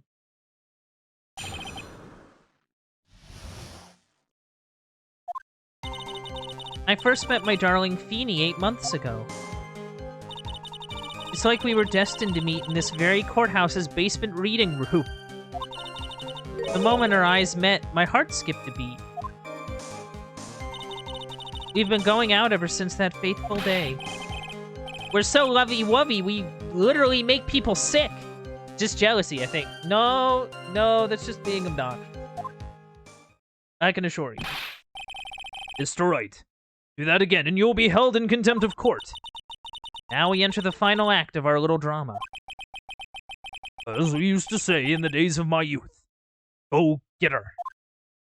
I think that's just what people still say now.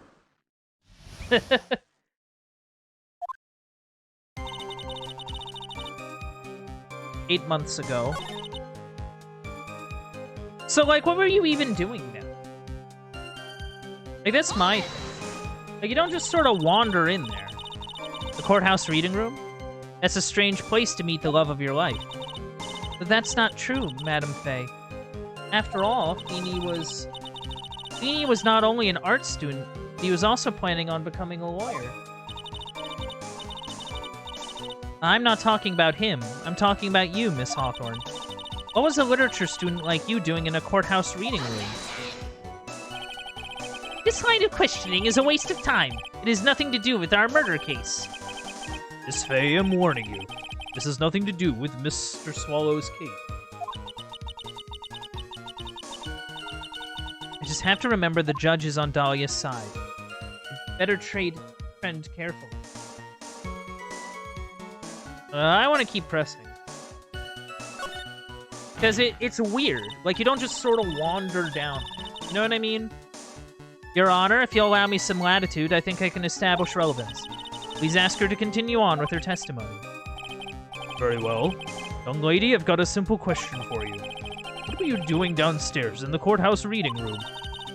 If it pleases, Your Honor, the answer is simply this. Oh. I had come to this courtroom to do some research for a paper I was writing. Oh, okay. Paper research. Okay.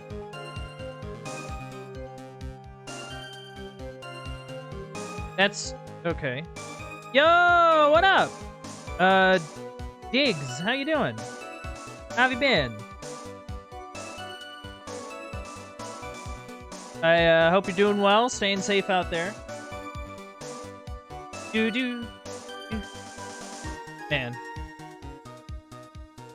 Alright. So, she came to the courthouse to do some research on a paper she was writing? That doesn't make sense. Well, like, there was a reason she was there. Like, she was there because she was a suspect in a case that was happening that day. So like, she was at the courthouse for that. It's just kind of weird that she kind of wandered down there. Like, unless she was bored? At least that's an excuse.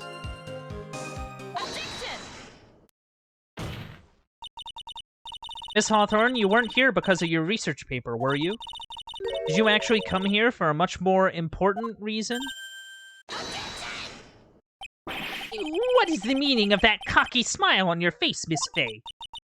8 months ago, right here in this very courthouse, there was another tragedy. Another tragedy? You mean the incident in which an attorney was poisoned? The name of the suspect in that incident is listed here in this report. And that name is Dahlia Hawthorne. What? Dahlia Hawthorne? Yes. Sweetie pie of everyone's eye, Miss Dahlia Hawthorne. That was nice. She was the prime suspect in a criminal case just 8 months ago. Order! Order! Order! This is unbelievable. It's true, then. The loveliest rose can hide the... Miss Faye, that's not fair! You can't slander my witness with an unrelated case. I, Winston Payne, will not allow it! Mr. Prosecutor, I believe I was speaking. Pardon me. Go right ahead. It's true that about 8 months ago, the police expressed some interest in me. Expressed some interest, huh? Mr. Judge, sir, I know I'm under oath, so I'll tell you the absolute truth. I did not commit the crime that occurred during that incident 8 months ago. I see. Okay, I've tied the two crimes together. Just gotta stay on the offensive. Well done, Leah. Oh, you really lit a fire in my heart. And my buttocks. I can hardly tell which is more inflamed. My spirit or my hemorrhoid.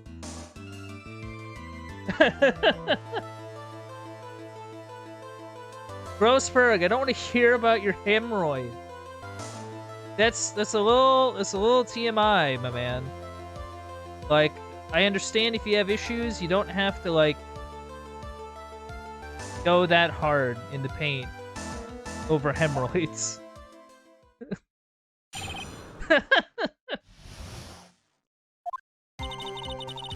I met the lawyer who was poisoned to discuss something in the cafeteria that day. I left my seat for just a moment, and that's when it happened. From what I heard, it was a liquid poison that is lethal at just 2 teaspoons. Not only that, I heard it was a very special kind of poison. So you see, I'm innocent. I wouldn't even know where to get a poison like that. So that's what happened here 8 months ago. However, as you've heard from the witness's testimony, she has nothing to do with it. I think the defense is just about out of tricks. I'm terribly sorry, Mr. Payne, but I'm afraid the defense has many more tricks up its sleeve today. And I'm sure to show them to you before the end of this cross-examination. Ooh, what the? Why does the defense suddenly feel stronger? Uh-huh. Here. You're glowing with a true lawyer's aura, dear. A proud posture and self-confidence. Absolutely smashing.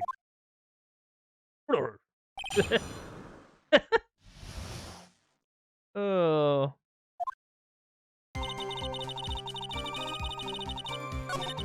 Left my seat for just a moment, and that's when it happened. From what I heard, it was a liquid poison that's lethal at just 2 teaspoons. So you don't really need too much of it. Very special kind of poison. Wouldn't even know where to get a poison like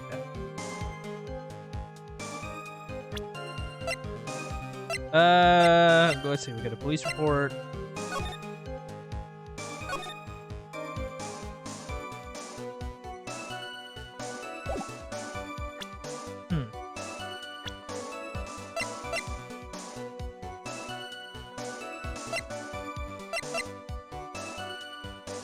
Oh, I see.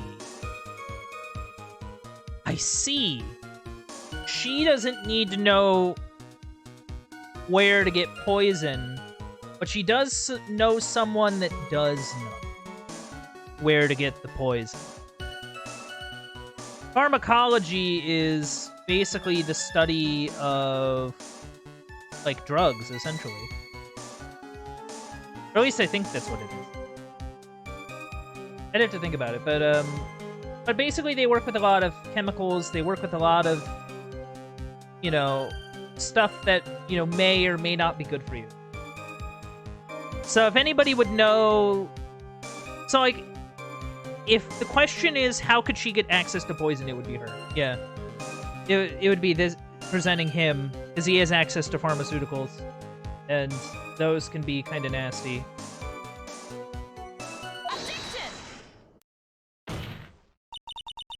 You wouldn't know how to get that kind of poison? I don't believe you. What? In fact, you had easy access to that kind of poison, didn't you? At your boyfriend's lab. Boyfriend? You mean the victim, Doug Swallow? That's right. Up until 8 months ago, Miss Hawthorne was dating Mr. Swallow. And if you'll recall, Mr. Swallow was a pharmacology student at Ivy University. Pharmacology? His laboratory contained highly advanced chemistry equipment. And in fact, without such equipment, the culprit could never have obtained such a rare and special poison. Well, Miss Hawthorne, seems you had access to such a poison after all. And then it was a matter of slipping it into the victim's coffee while he wasn't looking. The only person who could have done that was the one sitting at this very table. You. No! Order! Order! Order! Could it be? That's nothing but a baseless May I say something, Madam Faye? What is it, Miss Hawthorne? The amount of poison in the coffee was 2 teaspoons, correct? In order to carry that much liquid, you would need some kind of container. Well, yes, that's true. I was searched immediately after the incident took place. Quite true. In fact, the entire courthouse was turned upside down. But they didn't find a suspicious container anywhere, did they? She's right. They even mentioned that in the report. Well, you could have easily gotten rid of something that small. Excuse me, madam. But this is a court of law. If you're saying I threw the poison container away, I think you need to show some kind of proof. Yeah, it's the necklace. Like, it has to be. Like, it has to be the necklace. It's a little bottle. She needed to get rid of it. So, give it to the dumb idiot. The dumb, gullible idiot in the courthouse library. Provide some evidence, or I'll have to disallow this line of questioning, Miss Faye. Unless we can come up with some evidence, you're going to lose this lead. The police conducted a full-body search of Dahlia and of the entire courthouse. Yet the container holding the poison disappeared right after the crime occurred. If you're going to accuse the young lady of committing the murder, then where's the container the poison was carried in? What happened in it? Well, it had to have been... Yeah, it had to have been the necklace. You were forced to get rid of the container in a hurry, weren't you? And that's why you passed it on to someone that had nothing to do with the case. Someone that you knew wouldn't be searched. Who is this person? Mr. Phoenix Wright, of course. So the defendant was this witness's accomplice? Of course not. She gave the poison to him, disguised as a present. What? But that's... That's a charming little necklace. Is this a little bottle?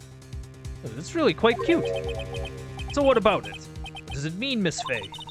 The day that the witness met and fell for Mr. Phoenix Wright was 8 months ago. August 27th. The very same day as the poisoning incident. Under the pretense of love, the witness gave my client a present. All for the purpose of hiding the one piece of evidence that would give her away. What? Are you saying that there's a deadly poison in here? No, there's no longer any poison in that bottle. However, I'm certain if the crime lab were to analyze it, they would find a trace amount. No! Order in the court. Oh. On behalf of Dolly, I object. Mr. Wright, control yourself. I won't let you bully her like this. Mr. Wright, told you to stay in your seat. Mr. Wright, why? Why are you going through so much trouble to protect her? Why? Because I'm madly in love with her. Oh God, here we go.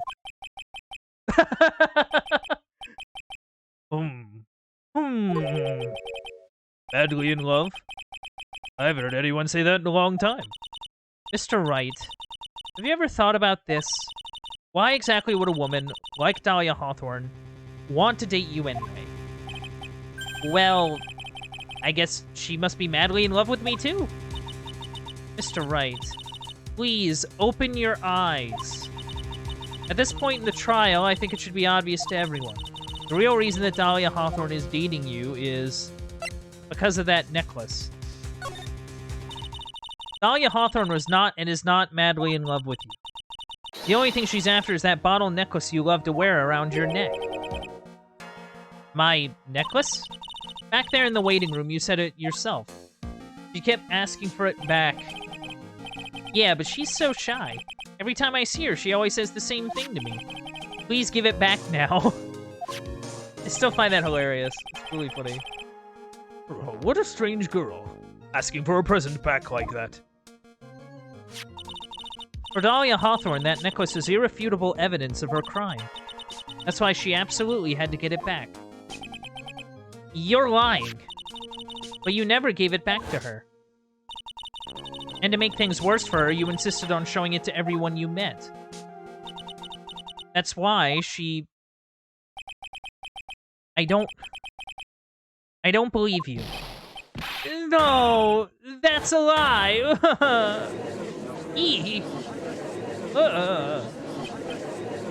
Mia, are you alright? Ah, the defendant. He's getting away. Bailiff, hurry! After him! Whoa. Mia, are you alright? Yes, I think so. That boy, he went completely insane. Where's Mr. Wright? Looks like the bailiff caught him, so he should be back soon enough. Thank goodness. Oh no! What is it? The bottle necklace. Miss Hawthorne's present. It's gone. What? Oh, that's terrible. Mr. Wright must have grabbed it when he slammed into me. Foolish boy. It's the only thing that could have saved him. What in blazes are we supposed to do now? Oh, curse you, Phoenix. Mr. Wright, this sort of behavior is unprecedented in the history of this court. I'm sorry. I'm afraid your apology is not enough. Mr. Wright, what did you do with the bottle necklace? Forgive me, I'm sorry. It's okay. Just give back the necklace. I ate it. You what? After we explained that there is trace... Oh my god, Phoenix, you idiot. You what? You ate it? It was too big to swallow, so I had to chew it into little bits first. But yeah. Ugh. What the... What? What is he doing now? Your Honor, you've got to stop the trial. Mr. Wright, are you feeling okay? Does your stomach hurt? That bottle you swallowed may have had some poison left in it. It seems the defendant has proven the prosecution's case for us. Clearly, that bottle did not contain a deadly poison. How can you be so sure? I think that's obvious. As you can see, the defendant is still very much alive. As for the poison, more like a fledgling defense attorney's overactive imagination. Oh? So it would seem. No, there must be some mistake. The bottle must not have had any poison left in it. Either that or the poison must have lost its potency. There. It's all right, rookie. Trusting your client is the most noble thing a defense attorney can do. And it's heartwarming to see that you place this much faith in Mr. Wright. But that's how it is for us on the prosecution side, too. For example, I would trust the witness, Miss Hawthorne, with my very life. Which is why I can state that your assessment of her is completely wrong. That's enough. Unfortunately, Miss Fay, I cannot accept your explanation of the events. But why? It may be impossible for a beginner like you to understand. But in a court of law, evidence is everything. Ugh. Even after I prove so much, is she going to get away with everything? Well, now that the suspicion surrounding Miss Hawthorne has been cleared up, I'd like to proceed with the trial. Mr. Wright? I'm sorry, Miss Fay. It totally slipped my mind. I'm really, really sorry. I know you believed in me, and I feel like I really let you down. Mr. Wright, what are you trying to say? There's something I forgot to tell you. What is it? That day I met Doug Swallow.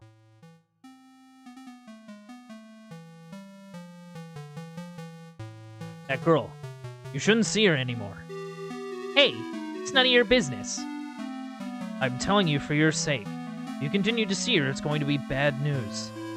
You're lying. Just listen to me. There's something you need to know about that girl. Last night, someone stole some poison from our lab. Oh. Poison? The same thing happened 8 months ago. A drug sample was stolen. She came to the lab that time, too. It could only have been her. That girl is a thief. Stop it. Don't talk about her like that. Whoa.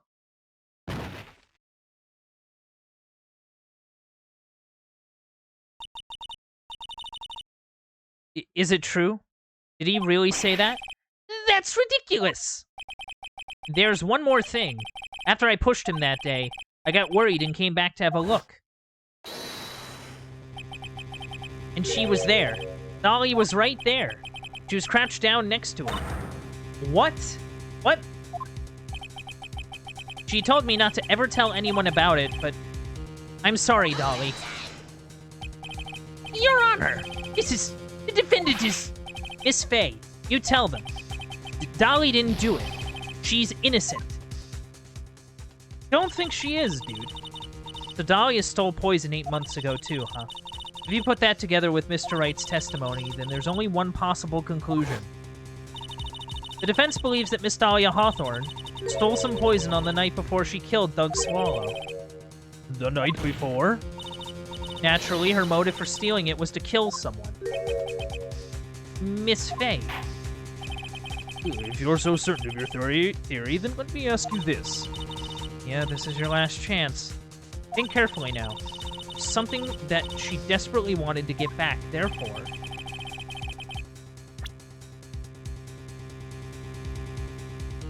Oh! I think she was gonna kill Phoenix to get the bottle back. Like, she was kinda sick of his shit.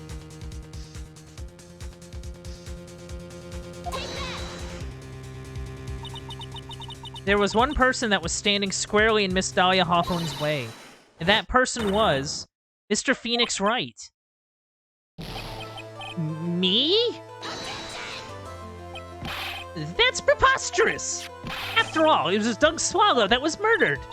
Well, it's true that that's how things worked out.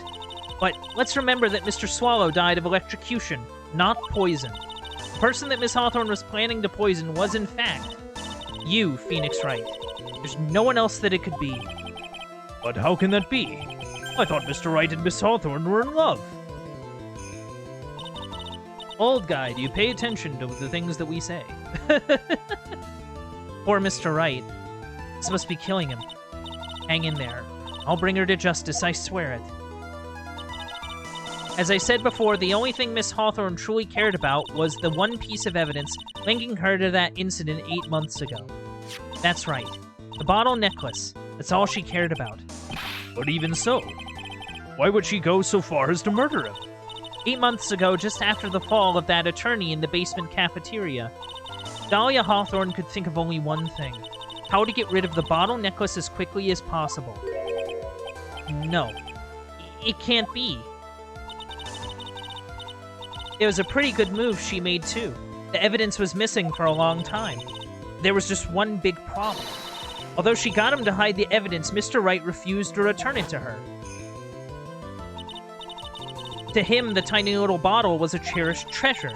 He even showed it to everyone he met. You mean that's why she tried to kill Mr. Wright? Correct, Your Honor. It was to retrieve that piece of evidence. That can't be true!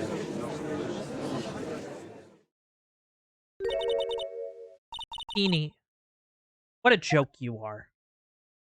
Oh, my. Honestly, how can any woman ever count on you for anything? I even told you time and time again to keep your trap shut about me and that necklace. You disgust me. Miss Hawthorne? It appears that we're nearing the end of this trial. Fine. I can tell you plan to make me into a criminal no matter what I say. You are a criminal, Miss Hawthorne. We'll see about that. But first, where's your evidence? It seems your sniveling little crybaby of a client has eaten the bottle as a snack. Well, hey, old man. Are you senile or something? Why don't you say something instead of sitting there with that dumb look on your face?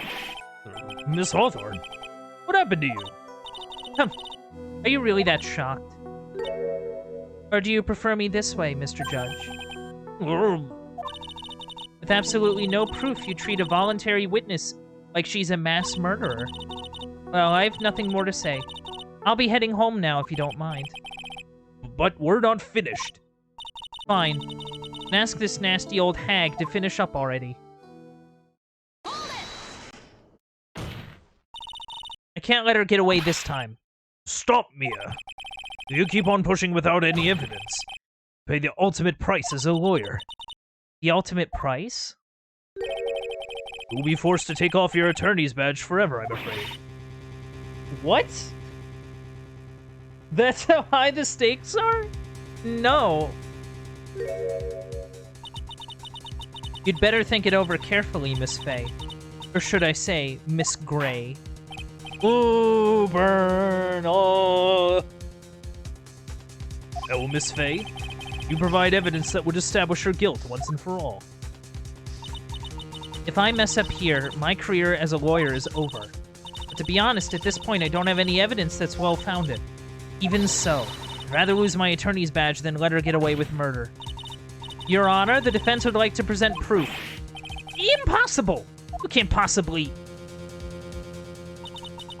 Stupid woman. It is the opinion of the court that there has already been enough discussion. Therefore, I will allow only one piece of evidence to be presented. Just one? You are unable to establish her guilt. I am afraid that a very harsh verdict will immediately be handed down on Mr. Wright. I understand, Your Honor. I can just imagine the headlines for tomorrow's newspaper. Up-and-coming lawyer plummets to earth before she gets the chance to soar. She was planning to poison Mr. Wright. If that's the case, then the poison was probably in there. Well, then, Miss Faye, please present your evidence. Show to this court irrefutable proof that Miss Hawthorne was planning to poison Mr. Wright.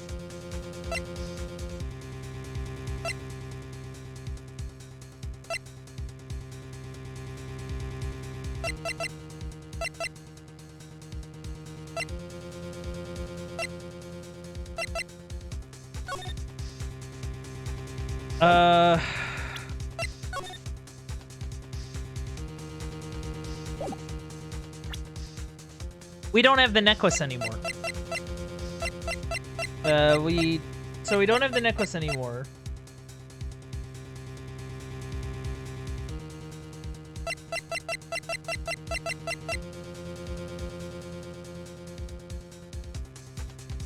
Hold on. Yeah. Because I remember, because Wright mentioned that he lost the cold killer around lunchtime. So he didn't have possession in it, and then Swallow had the bottle in his hand.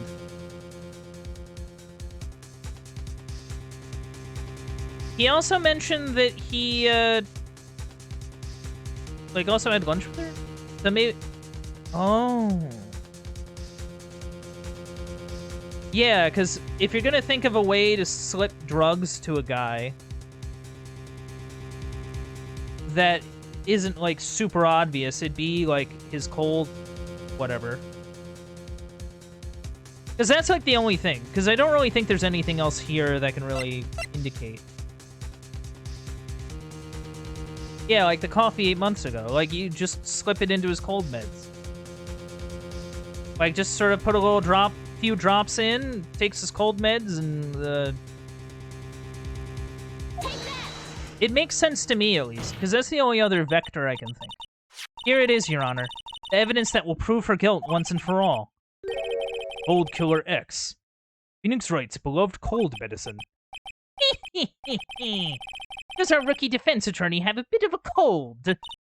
If I did, I still wouldn't take this cold medicine. After all, it's been poisoned. What? Remember what the defendant said in his testimony? But I lost my bottle of it around lunchtime on the day of the accident. I always eat with Dolly, just the two of us. Yeah, that's what I think that was. She was the one who took his bottle of Cold Killer X. Then she poisoned it knowing that Mr. Wright was going to take some. Now you're really grasping at straws. After all, it was the victim Doug Swallow that was holding the medicine. I would like the court to recall the crime that happened here 8 months ago. Where did Miss Hawthorne hide the evidence? Huh? What are you talking about? 8 months ago, the poison was hidden in her bottle necklace, which she then gave to someone else for safekeeping. Someone she had accidentally run into in the reading room. My client, Mr. Phoenix Wright. Yes, that's right. She did the same thing this time as well.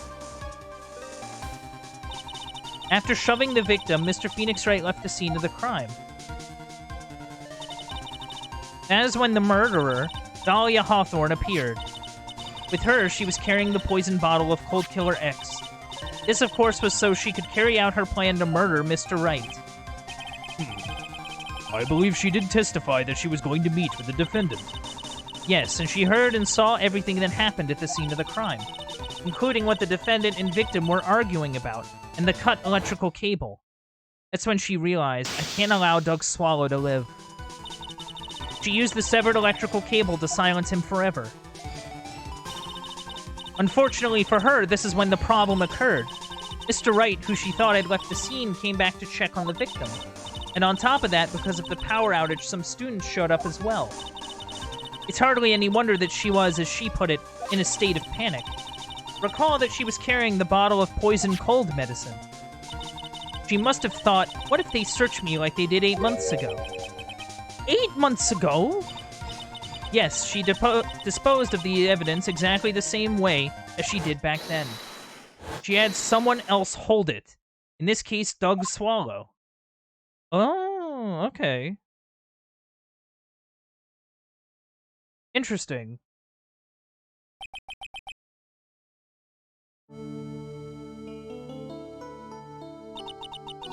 Oh, come on now, everyone. Surely you aren't fooled, are you? This stupid woman. She's nothing but a filthy, stinking liar. Right, Mr. Prosecutor? Uh-huh? Yes, that's exactly right. It's just pure desperation. Objection.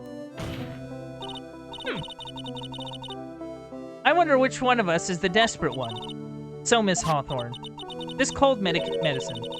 I wonder if you wouldn't mind taking some.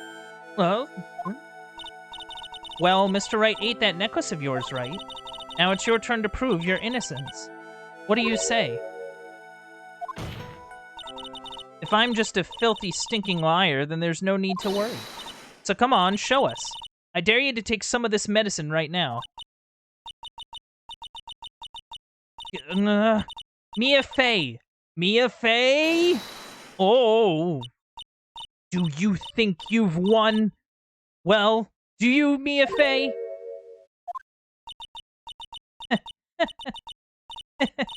That's just fine. For the time being, victory is yours.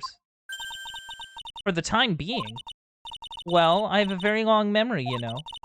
You and I will meet again. I'm certain of it. Well, considering that, like, she dies, I'm gonna say that that's probably not gonna happen. Well then, Mr. Judge, I'll see you later too, okay? Oh? Why, yes. I'm going to go spend a little quality time with the men in blue now. I wish you all the best.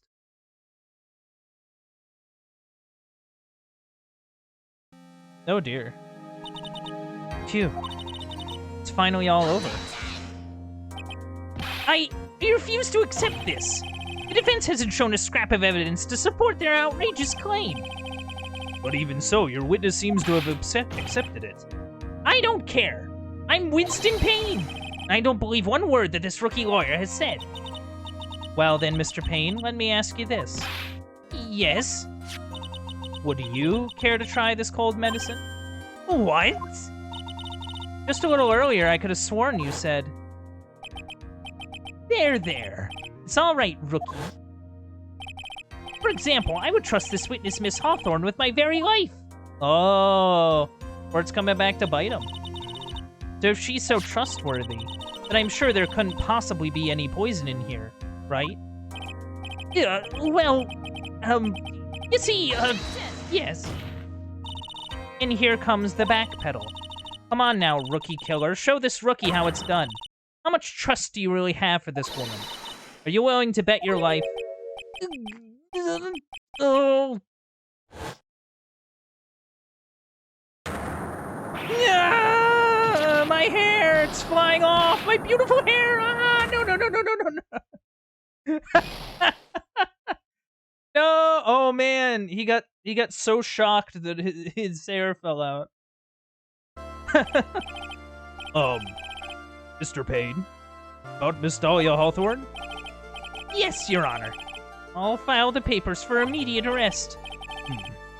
Tragic, but not surprising. I knew there was something suspicious about her from the very beginning.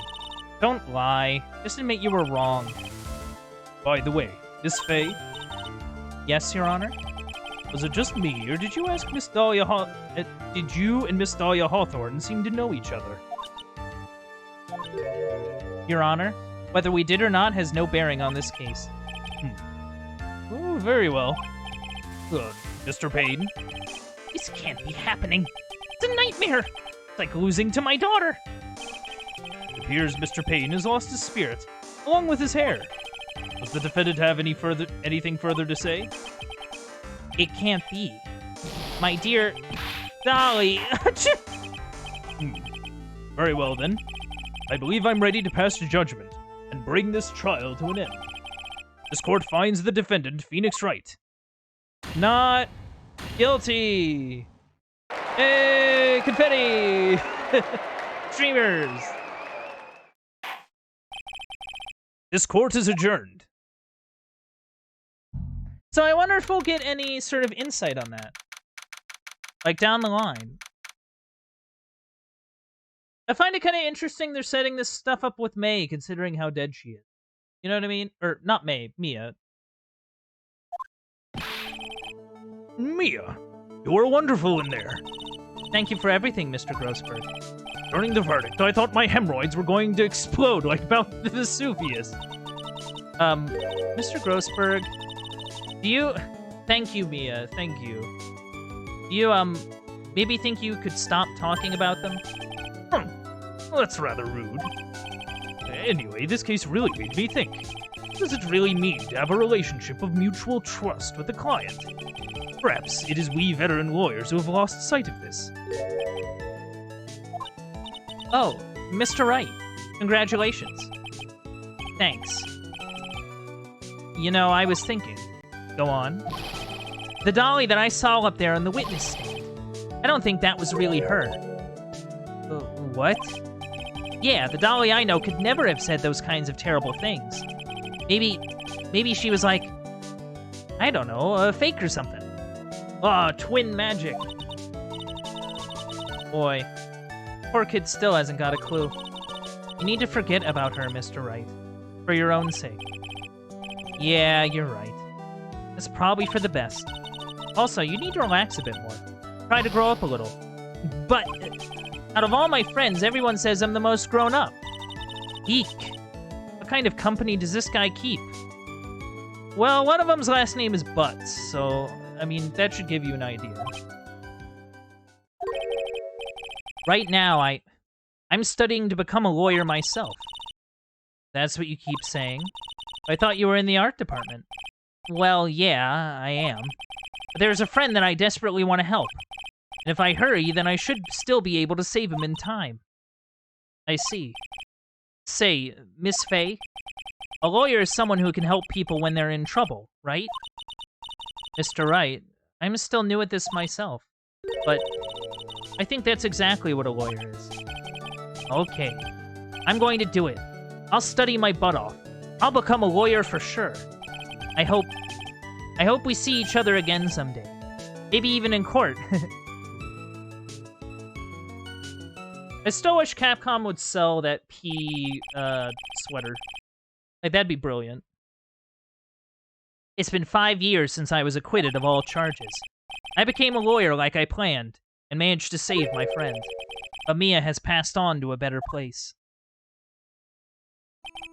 For me, this trial brings up a lot of painful memories. But it also brings up some very precious ones. And memories that I thought would never rise to the surface again. Mia is gone now.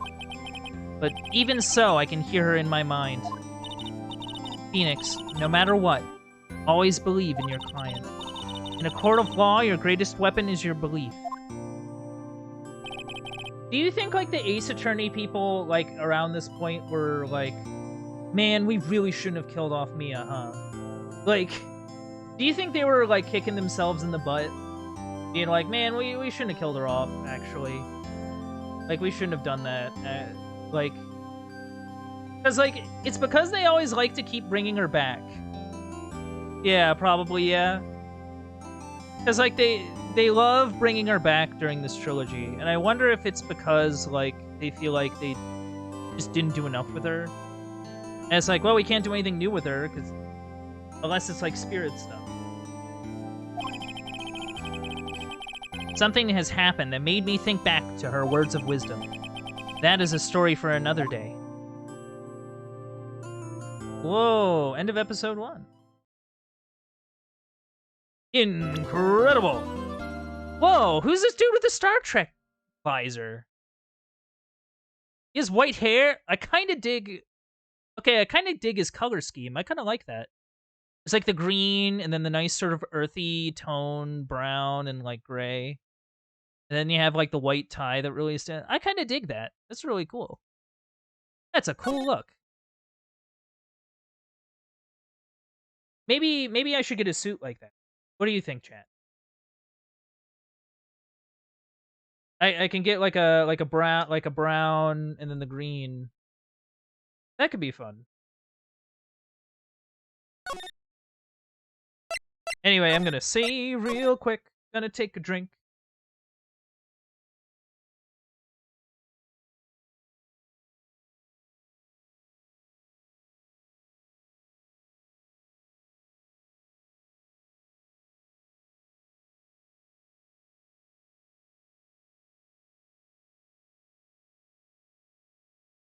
All right.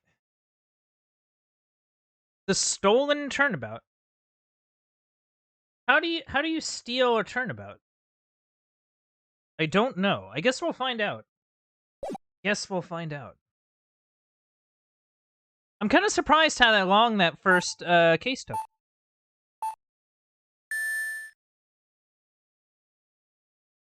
Oh, someone turned on the Game Boy. Oh, wait, no, it's a safe. Detective, we made it. Phew. What a relief. Glad the jewel is still safe. It's Gumshoe! Hey! Oh, you said it, pal. It must have been our rock-solid security that scared them off. If I can remember how to voice him. Yeah. Oh, that was quick. What do we got? Is it empty? Oh. Ah! We've been had! Mask to mask. Out front. Guards, turn on the searchlights. Better luck next time, gentlemen. Whoa! Excuse me, but I'm afraid I must be leaving now. I must go back to my home, the moon! We shall meet again. The next moon is full. Dang moon men. Coming down, stealing her stuff.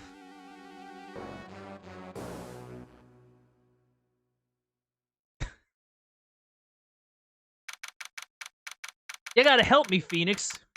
My department ended up in a Persona game. Things are wild. Oh, it's Maya! Yay! Hey, Nick. Get a load of this. Hey, are you listening to me? You can clean the toilet later. This is important. What are you freaking out about now? Hehe. Today will be the last time you talk to me that way. Huh? We're about to hit the big time. Big time? And what do you mean by we? You don't mean you and me or... Ha! Don't be silly. I'm talking about me and Pearly, of course. Hello. It's a pleasure to see you again, Mr. Nick. Pearls! You haven't changed a bit. Wait, what are you doing here anyway? Haven't you heard, Mr. Nick? Here, take a look at this. What's this? Some kind of poster? Oh!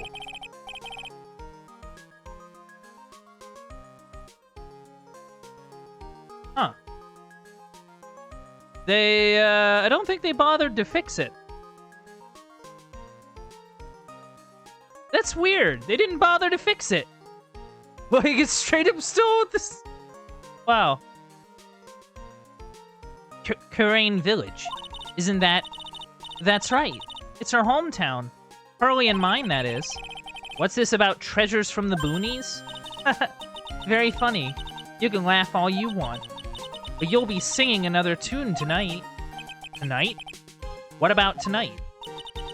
The Treasures of Karain exhibit doesn't actually start until next week, but the promoter sent us some special VIP entry passes. That's why I was dressed up extra special today. What do you think, Nick? Same Maya, different day. This young lady here is Maya Fey, the younger sister of Mia Fey, my friend and mentor. I first met her 2 years ago. I was working on the case surrounding Mia's death, and ever since then, I've been the one who's been keeping this law office afloat from behind the scenes. Actually, this is just a cover for her true identity. In reality, she's a spirit medium, and a bit of a shady character. Hey, who are you calling shady? And this little girl is Pearl Faye, but I usually just call her Pearls. She's Maya's cousin and a spirit medium in training herself. I know I'm a bit young, but I want to help in any way I can, Mr. Nick. Karain Village is the home of the mysterious Karain channeling technique, and Maya here is the daughter of the Karain School of Channeling's master.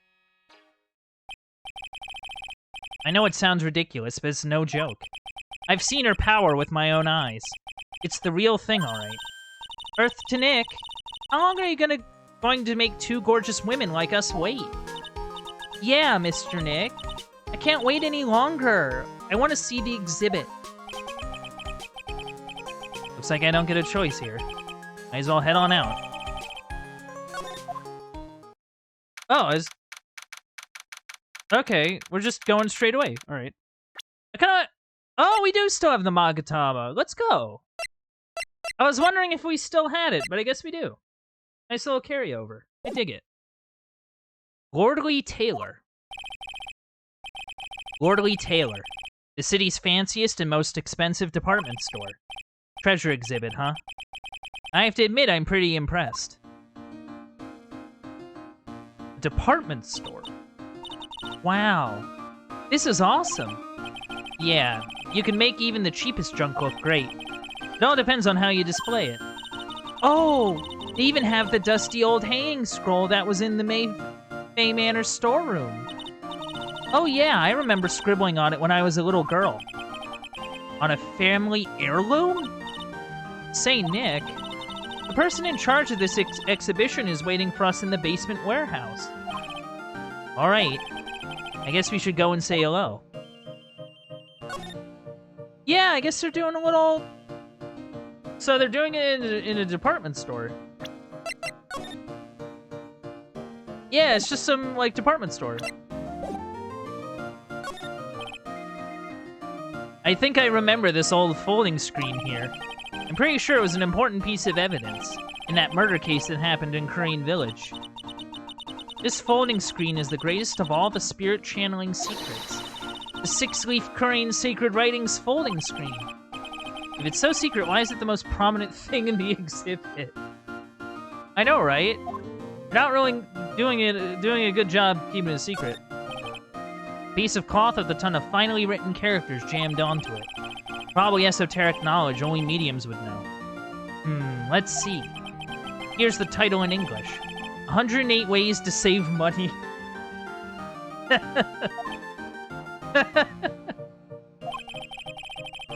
I'm pretty sure the number has gone up since the last time I saw it.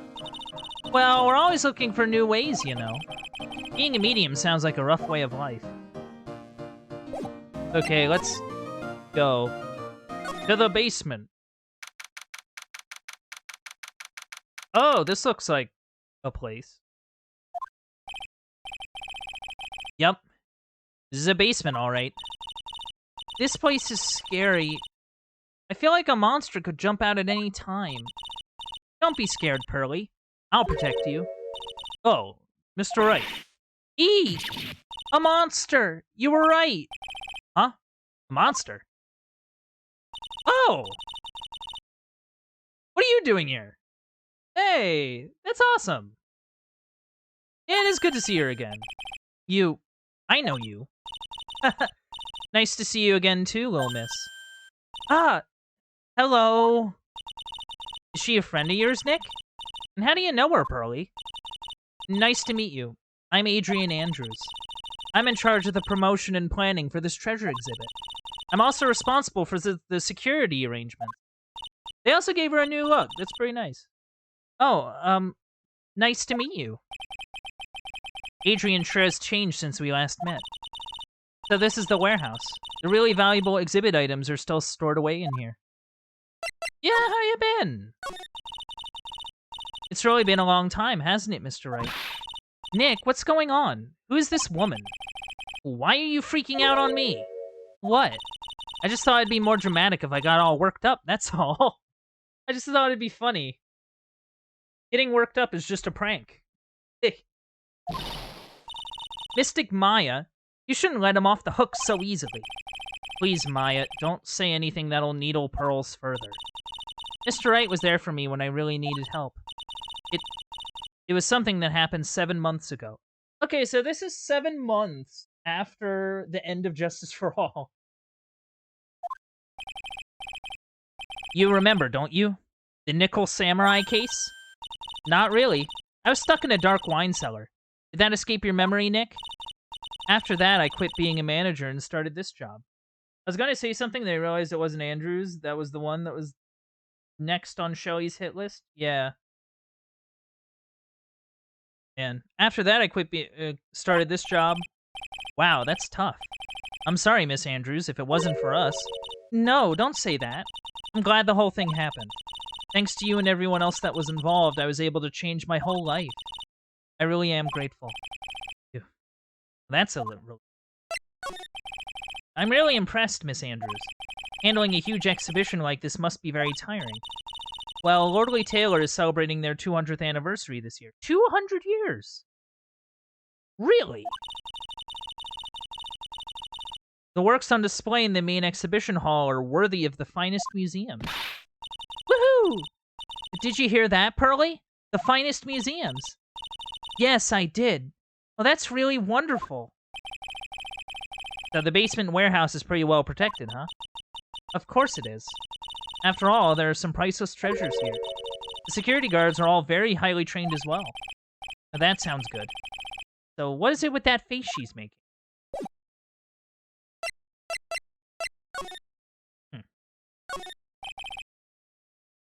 Okay, so the computer's hooked up to the security camera, and that means what? Well, the camera's set up to take a photo of anyone that goes in or out of the storeroom. Then the data from the camera gets uploaded to this computer here. That's what. I see. That's some pretty high-tech stuff. Sure is.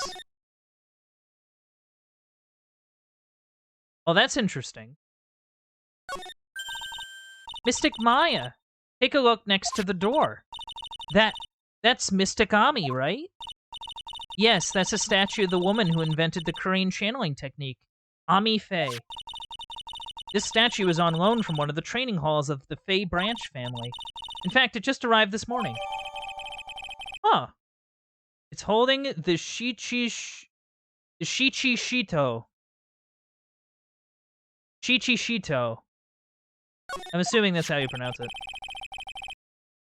What's that creepy-looking thing she's holding? Don't ask me. How should I know? It's like an 8-pronged sword or something. Or 6-pronged sword.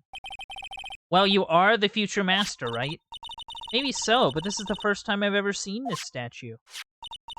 That thing is the Korean Shichishito. It's a ceremonial sword. It's not a real weapon, so the blade isn't sharp. Aw, phooey. I wanted to cut something. What are you eyeing me for? Oh, look. It's already 8 o'clock. Have you all eaten yet? Well, actually, I've already made a reservation at the restaurant on the 12th floor. Why don't we all dine together? Oh, I like the sound of that. Dine. Sounds so fancy. I'll have the kids' lunch. Oh. Pearly, it's dinner, not lunch.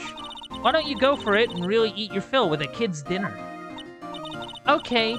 In that case, one kid's dinner for me. Shall we head upstairs then? After that pleasant evening, all that remained was to wait for the exhibition's opening. It was wonderful seeing Miss Andrews looking so happy. None of us could have imagined that the very next day something terrible would happen. Oh no! Ah, Pearl, such a precious bean. I agree, Intent. I agree. Nick, this is terrible. What the? You're cleaning the toilet again? I never knew you were such a toilet freak. Give me a break, would you? My brain just hit the snooze button for the 5th time. I'm gonna turn on the TV. We've got an update on the recent treasure heist. Based on clues found at the scene of the crime, authorities have announced that they believe it was the work of renowned phantom thief Mask Damas. Oh my god.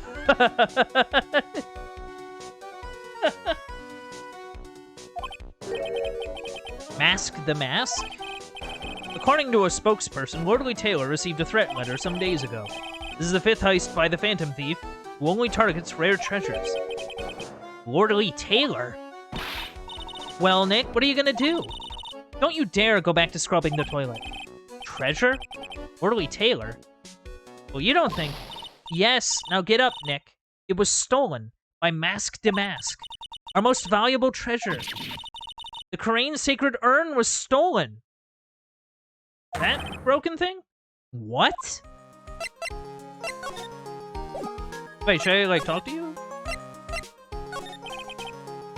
Wait, no, I didn't want that. It's only the most important treasure in Karain Village, that's all. Look, it's right there on the poster. Yeah, it is right there on the poster. Don't you remember what's inside? The urn contains a very important soul. Right, it contains the soul of Ami Faye. Yeah. The soul of Mystic Ami Faye, the founder of the Karain channeling technique. Right, Pearly? Yes, that's right.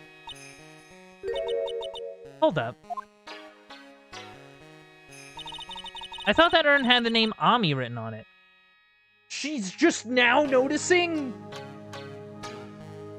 It's been like a year. It's been like a year. She just... Incredible. Now it says I am. Any idea how that happened, Pearly?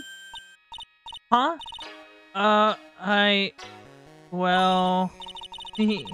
There's some things best left unsolved, wouldn't you say, Mr. Nick? That's right. 1 year ago, there was a murder in Karain Village, Maya's hometown. The Sacred Urn. It turned out to be an important clue in that case. Oh. It was terrible. I was arrested and everything. Yeah, like... For like the 2nd time.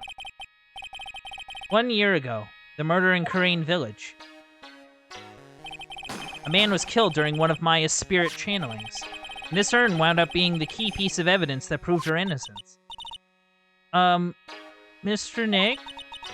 Would you mind not telling Mystic Maya about that? You promised, remember? You said you wouldn't tell anyone I broke the urn. You just snitched on yourself, Pearly. Oh yeah, that's right. Now I remember. This urn used to say Ami on it. Oh, until Pearls accidentally broke it into a million pieces. She tried to secretly fix it. Let's just say it didn't work out so well. Sorry, I'm not so good at arts and crafts. Spelling either. Anyway, this is how her gluing project turned out. You put the pieces together wrong, and now instead of Ami, it says I am. I can't believe no one's noticed this until now, a whole year later. I can't believe it myself. So I guess we might as well, like, go and check it out. You know, I'm noticing a distinct lack of murder. Like, is that just me? Like... Right. Let's see if we can find some clues that might lead us to the bad guy. But it doesn't look like anything has been disturbed. Yeah, it looks pretty much the same as it did last night. Bad guy, huh? Hey, you can't poke around here, pal. Hey, it's Gumshoe! Wait a minute. That voice. Oh no, not him again. It's you! And I'm the one who should be saying not again. Why is it every time something bad happens, you always show up, pal? I should be asking you that. Are there any other detectives? No, I should be asking you that. What are you doing hanging around here? Hey, I asked you first. Why are you here Alright, we got it. Why don't you two kiss and make up already? Hello. It's been a long time, Mr. Scruffy Detective. Oh, it's you! Little Missy. Actually, my name is Gumshoe. Detective Dick Gumshoe. Now's a good chance for you to try and remember it right. And if it's too long for you, you can just call him Dick.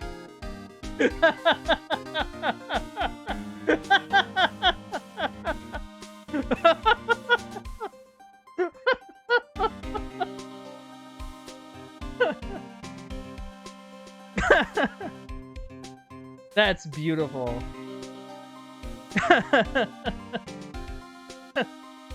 I don't know why that made me... I don't know why that got me. I don't know why that got me. It just did.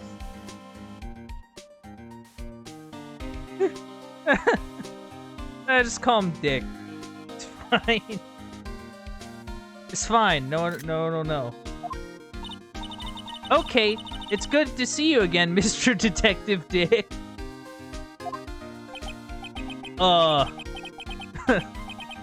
Yeah. Good to see you too again. It's good to see you again too, I guess. Oh, that made me laugh really hard. Mr. Detective Dick, can you tell us about what happened? Oh, you're trying to remember my name? Atta girl. Just... It's Gumshoe, okay? Anyway, the thief stole something called the Sacred Urn. I know about that. Oh. Well, the criminal's name is Mask Damask. I know about that too. Detective, can't you tell us something other than that? Well, I guess I sorta kinda owe you guys, in a way. The crime occurred last night around 1:30 in the morning. How exactly do you know that?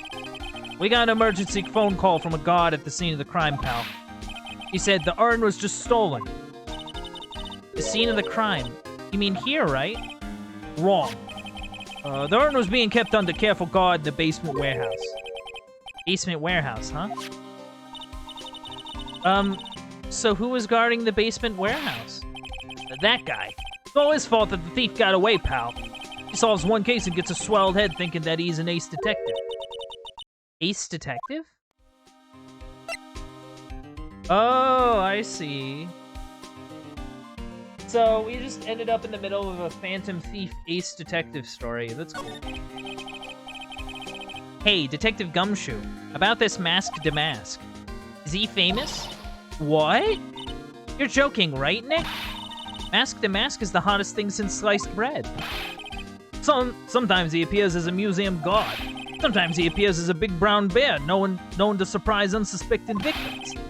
But underneath those disguises is a true Mask Damask. So he's some kind of master of disguise, huh? And he only goes after the finest works of art, pal. Last night was his 5th heist. If Lordly Taylor had only cooperated, it could have caught him this time. What? And you knew he was planning on stealing the Sacred Urn? Of course I did. The guy always sends his calling card before he steals something. Calling card, huh? They mentioned that on TV. So why do you call him an ace detective anyway? That's what he calls himself, pal. I didn't make it up. So, what's he like? Well, like I told you, Mask Damask has made 5 heists so far. On the 4th heist, Mr. Ace Detective managed to get the stolen treasure back.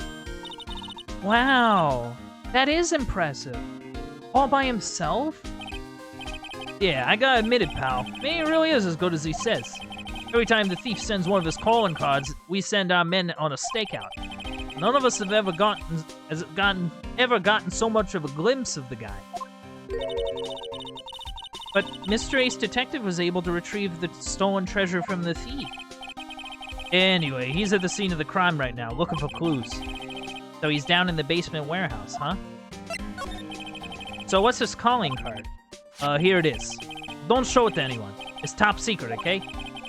What's this mark on the front? That's Mask the Mask's signature emblem, pal. You could say it's his mark. All of his calling cards are gotten on them. Yeah. They didn't mention that on the news flash. We're withholding that detail from the public for operational reasons. The only way we can tell if a calling card is real or not is by this emblem. I feel like that's going to be important later. That makes sense. When you get famous, there are always imitators. Mr. Nick, if you work a little harder, maybe you can have your own copycat someday. Thanks, I guess. Alright, well, nice talking with you, Gumshoe. Gotta check out the basement. No matter how many times we come here, this place always gives me chills. That's probably because it's air-conditioned. To protect the art pieces, you know?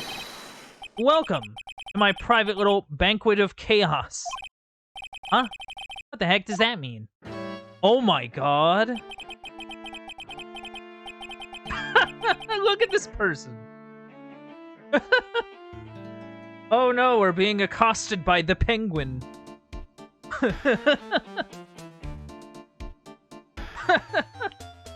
Okay, hello. Why are you using a magnifying glass as a monocle? Do I want to know? No, I do not. I'm afraid I have very little to offer, but please, make yourself at home. Who are you, anyway? Shh! Silence! Oh, God. Now I see. It's all becoming clear. What do you see? Zavari. The truth has once again been elegantly revealed to me. A lawyer and a spirit medium, neither very advanced at their trade. Am I wrong? Yikes. That's scary. How did you know that? How, you say? The universal skeptic would say that how is nothing but a question of why. Also, I have Google. I'm a traveler of both time and space, and a swimmer of dreams. What is he talking about? I can't make heads or tails of it. Without further ado, let me fulfill what should be the first duty of any gentleman, and introduce myself. The name is Atme. Look at me. Look at me. Look at me. His name is Look at Me. Well, it's kind of hard to, like, not look at him, I think. Ace Detective. Oh. Hi. Don't let him intimidate. Don't let him intimidate you, Nick. Stand up and show him what you're made of. The name's Wright. Phoenix Wright. Ace Attorney. I'm Maya Fey. Ace Spirit Medium. And I'm, Pearl Fey. I'm Mystic Maya's cousin, and, Spirit Medium Ace Apprentice. Excellent! Well then, shall we begin our little game? Game? Why does the phrase "one short of a baker's dozen" come to mind with this guy? So, what can you tell us, dude? So are you really as famous as you say? Of course! For a lawyer, you have a rather shocking lack of knowledge about the world. I have no idea anyone was left in this city that had not heard of me. Look at me. I am Mask the Mask's arch enemy, the Ace Detective. Look at me. At this moment, there are two mighty figures which loom large over this grand city. One embodies the nefarious forces of darkness, the other the angelic cherubs of light. Boy, now I'm really lost. What the fuck is he saying, Nick? I have been personally on the heels of this villain since his first crime. After learning this criminal's patterns, I thwarted his very latest loathsome larceny. I even returned the target of his tyranny, the portrait of Megina, to the crime scene. And I did it all by myself. I took it back from Mask to Mask, with my brawny mind and my brilliant muscles. Yeah, they mentioned it on the news, in the Great People Around Town segment. What is it with superhero types in Phoenix Wright? I think it's sort of a thing where it's like from what I understand, Phantom Thief stories are pretty, like, prevalent in Japan. So, like, I feel like it's sort of like a thing where it's like, oh, well, you know, he's a lawyer, why don't we have him, you know, do something with this sort of Phantom Thief character? Like, that could be fun. Also, not to mention, I believe the original plan for Phoenix Wright was to have him be a detective. So I guess it might be a little cute nod to that. Like, originally he was meant to be a detective, but then during development they changed him to a lawyer so that, like, they had some, like, interesting stuff going on. More you know. More you know. They said that the museum gave you an incredible jewel as a reward. Well, compared to the treasure that I retrieved for them, it's not much. So, in the end, the only thing that makes you great is your own self-praise. Oh, tell us what you know about Mask to Mask. And keep it simple, please.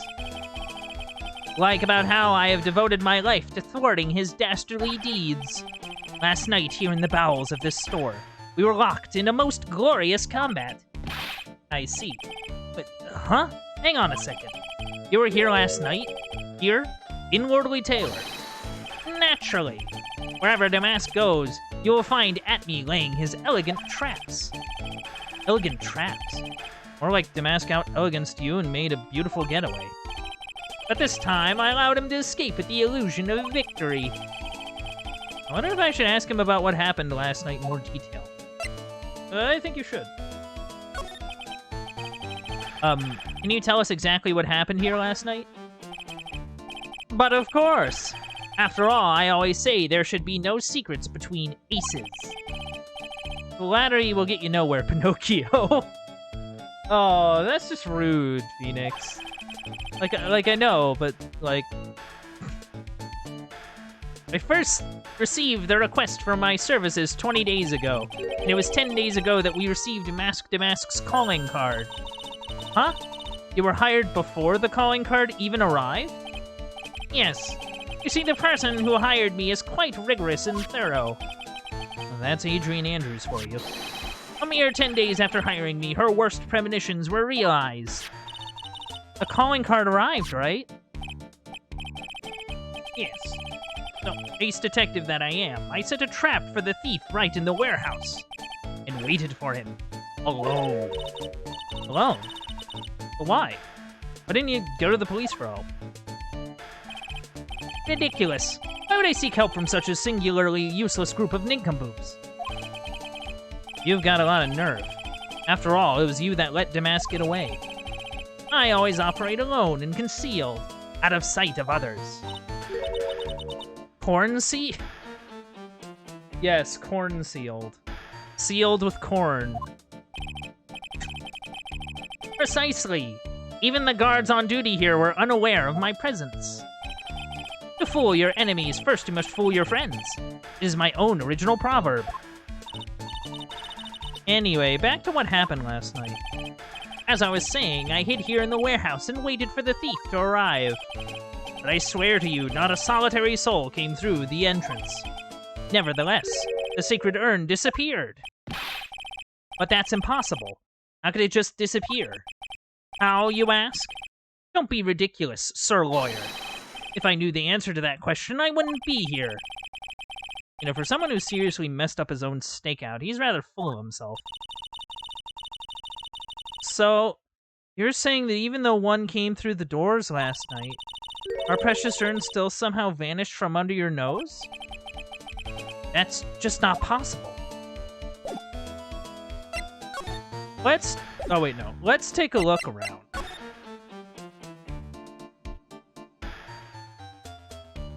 Okay, well, the sword makes sense to me. Tisk! Sir Lawyer, please refrain from such crude behavior. Huh? What do you mean? The criminal is an artist. The crime scene is the canvas upon which he paints.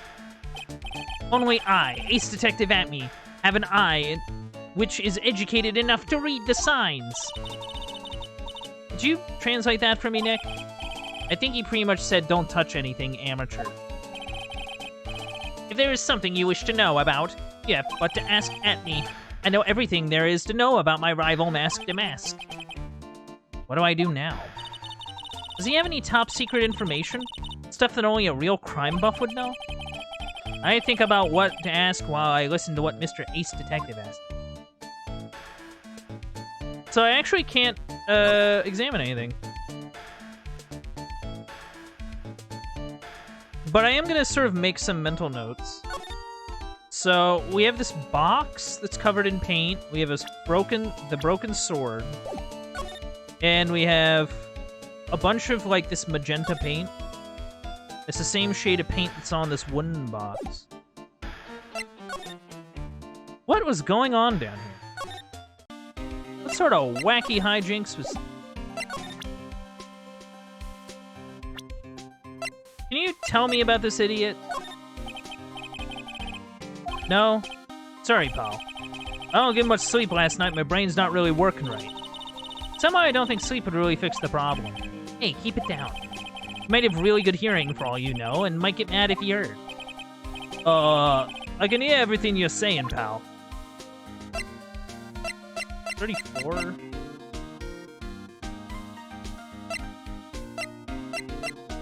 Oh my god. It's just sort of realizing how old everyone is. Okay, why don't you tell me about Mask to Mask's calling card? It's got his emblem printed on it, right? Oh yeah, no? Alright, it's good to see you in 10. Always great to see you. I hope you have a good rest of your evening. And I hope to see you soon.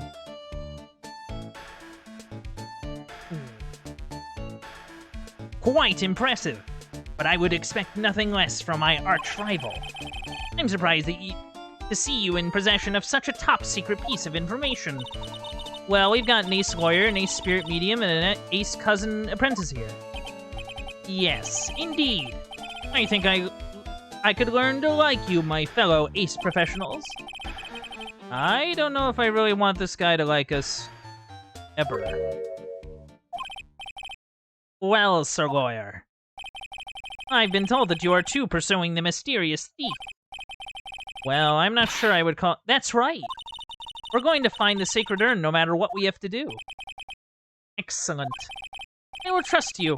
I permit you to take a look around while I investigate elsewhere. If, perchance, you should discover something of value, return then to my office.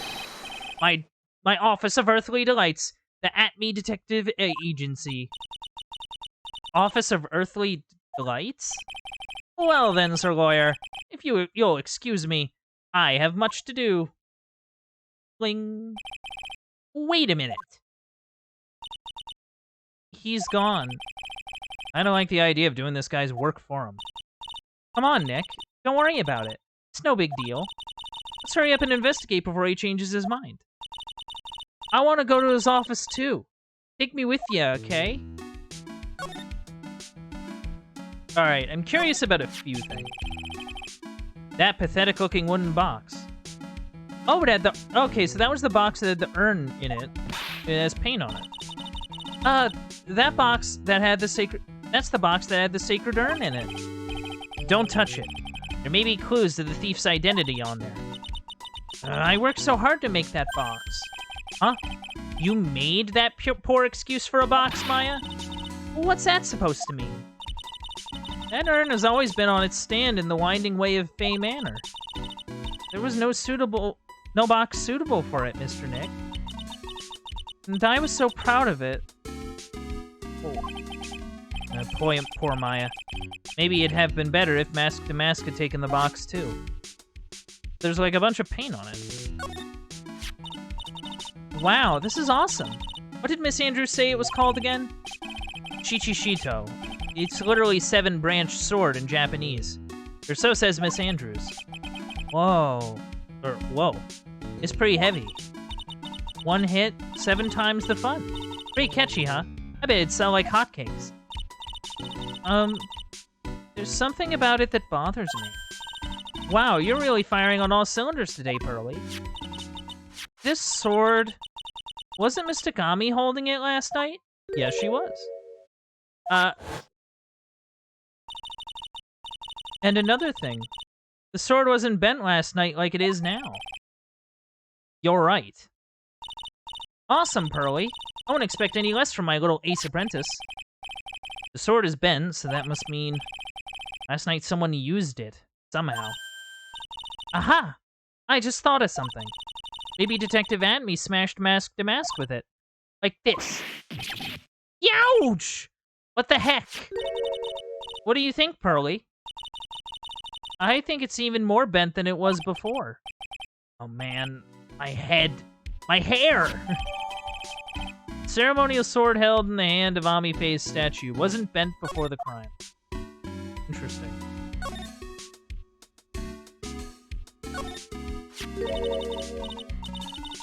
Look what you did, Nick. You spilled paint over here. I didn't do that. Well, it wasn't here last night. I would have noticed a color this outrageous. But the paint is already dried up. Well, then you should have cleaned it up before it dried, Nick. Paint doesn't dry that fast. Besides, I told you it wasn't me. It looks like it's been several days since it was spilt. Hey, look at this. What is it? There's some kind of shape left in the bottom left side of the stain. Huh? You're right. I wonder what it could be. It's probably the box that's covered in the paint. Like, forbid. The statue of Mystic Ami is so cool. I want a gold statue myself. We could put it in the office. Hey, it's Wright and Co. How about a gold statue of me? Mr. Nick? I'm sorry, but I noticed something strange. Huh? What is it, Pearls? The statue of Mystic Ami. Was this where it was last night?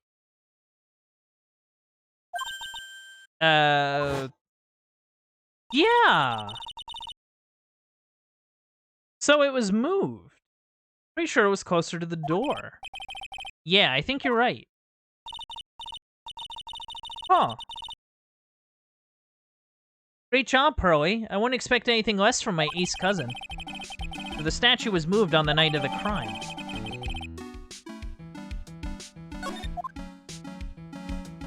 Why did he need to move it? I can't examine the paint. I can examine the door. Mr. Nick, what's that big door over there? It looks like it's the door to the actual storeroom. I can see lots of big boxes and stuff back there. Guess that's where they were keeping the sacred urn. Remember, Maya, Miss Andrews said we're not allowed in there.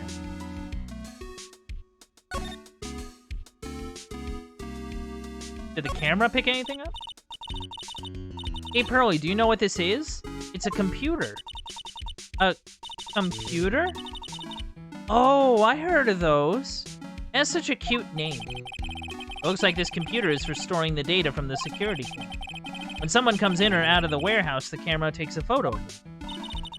Probably the trap that the detective set up. Let's see if we can find last night's data on this thing. We might even find a photo of mask to mask. Let's see here. Man, I really stink at working these things. What's wrong, Mr. Nick? You're sweating an awful lot.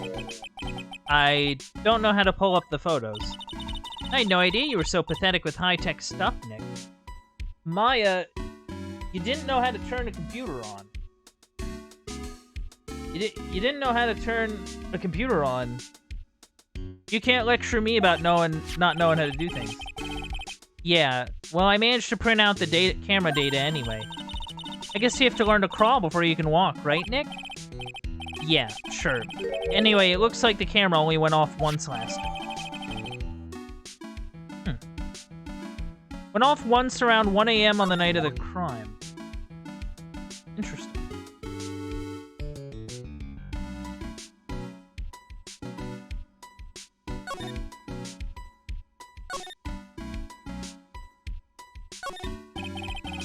It's a security camera. It's trained on the big door to the storeroom. It's set up to take a photo of anyone that goes in or out. A security camera? Yeah, go stand in front of that door and I'll snap your photo too, Pearly. Mystic Maya, do you think I should smile? Nah, it's for criminals, so I think you should make a really scary face. Like this.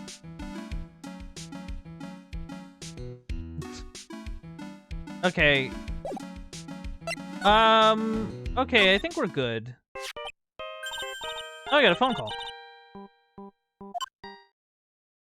Moshi Mosh. Hello. Ahoy hoy. Phoenix Wright here. Oh, it's me, Gumshoe. Gumshoe. Oh, what is it? What's so funny? I'll tell you what's funny, pal. Finally beat him. I beat Mr. Ace Detective. Finally. This underdog is the alpha dog today. That stuck-up detective's met its match. Yup, I finally caught him. Lock, stock, and barrel. There's no escape for him. You caught him? Are you saying you captured Mask to Mask? Bingo! Well, actually, he surrendered. I still got him. Mask to Mask surrendered? That's great. So when can we come and pick up the sacred urn? Well, you see, I was gonna tell you. What? Something wrong? Do you think you can swing by the detention center sometime? The detention center? He wants to talk to you. Mask to Mask, that is. What? He wants to talk to Nick? I'll be waiting for you, pal. So get over here soon. The detention center, huh? Why do I need to go to the detentions?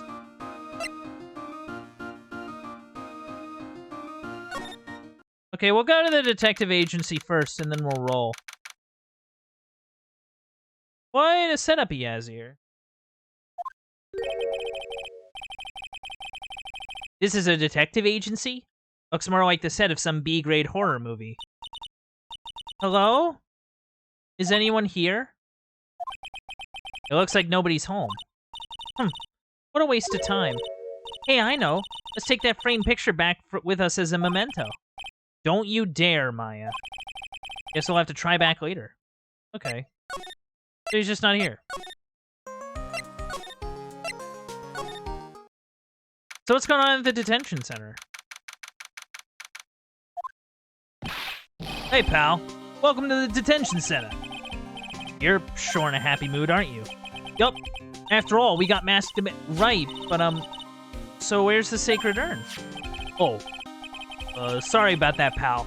I guess I didn't really think about it before. But you're the victim, in this case. Huh? Well, I guess I should let you guys hear the story straight from the horse's mouth. You know, he's right, Nick. He is. If you think about it the real hard, we're the victims. Well, I guess so? In a way. I'm so used to thinking of the victim as a dead person, because we're always on murder cases. Excuse me? But anyways, I have to get the sacred urn back. Please, don't just ignore me. Hi.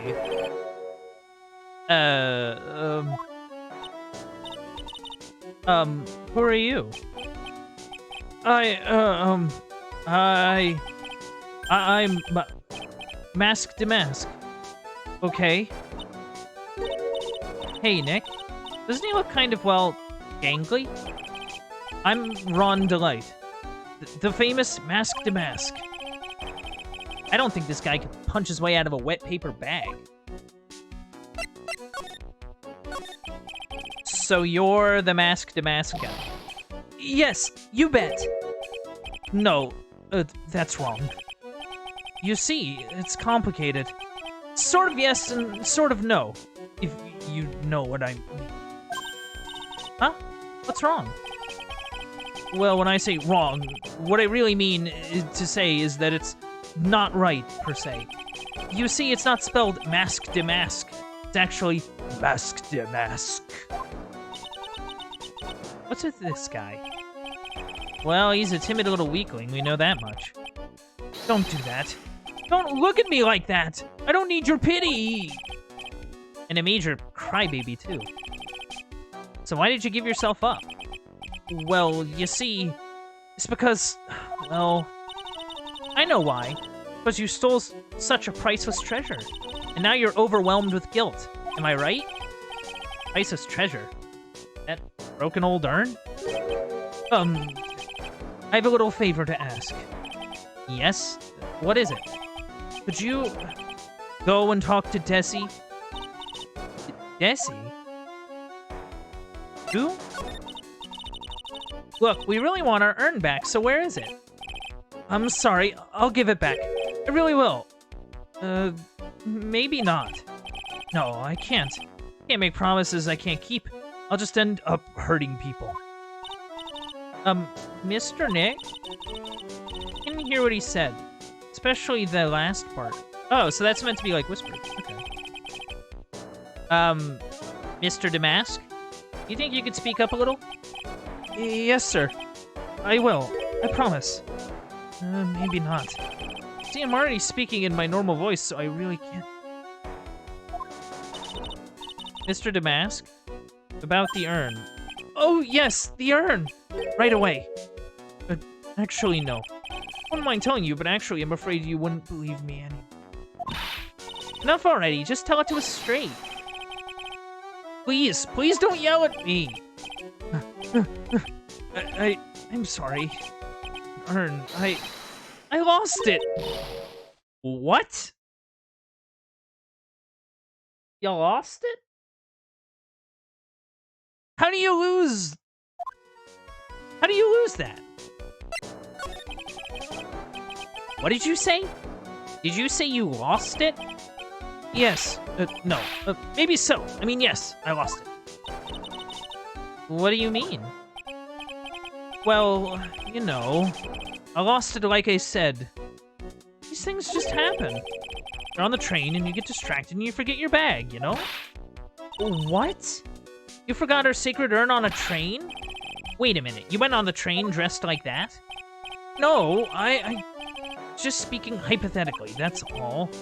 Anyway, I'm sorry. I just lost it somewhere. I don't know where. This guy's story is more surreal than a Dali painting. Are you really sure this creep is Mask Damask? Maya, don't call him a creep. Although I do have to admit, I understand your doubts about this guy. So who's this Desi person? Who is Desi? So who is this Desi person? Please don't talk about my wife like that. I guess she must be his wife. I'm sorry.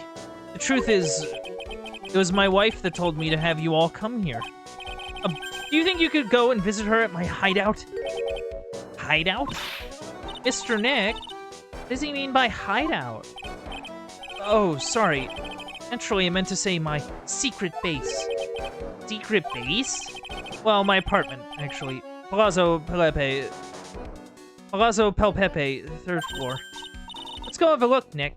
Mask Damask's hideout. Something tells me she just likes the sound of the word hideout. Did you leave this behind? Oh, it's Mask Damask's calling card. Pretty nice looking, huh? He looks so happy. I'm not very good at writing, you see. So I bought a book called How to Write Business Letters and studied hard. Well, I guess you could call thievery a type of business.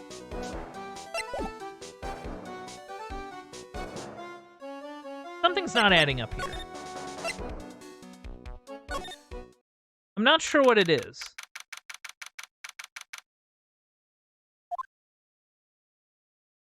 So, wow. Check this place out. No doubt about it, this is Mask Damask's hideout, all right. Who is it? Is that you, Ronnie? Oh, wow. Huh? Who are you people? Are you Desi Delight?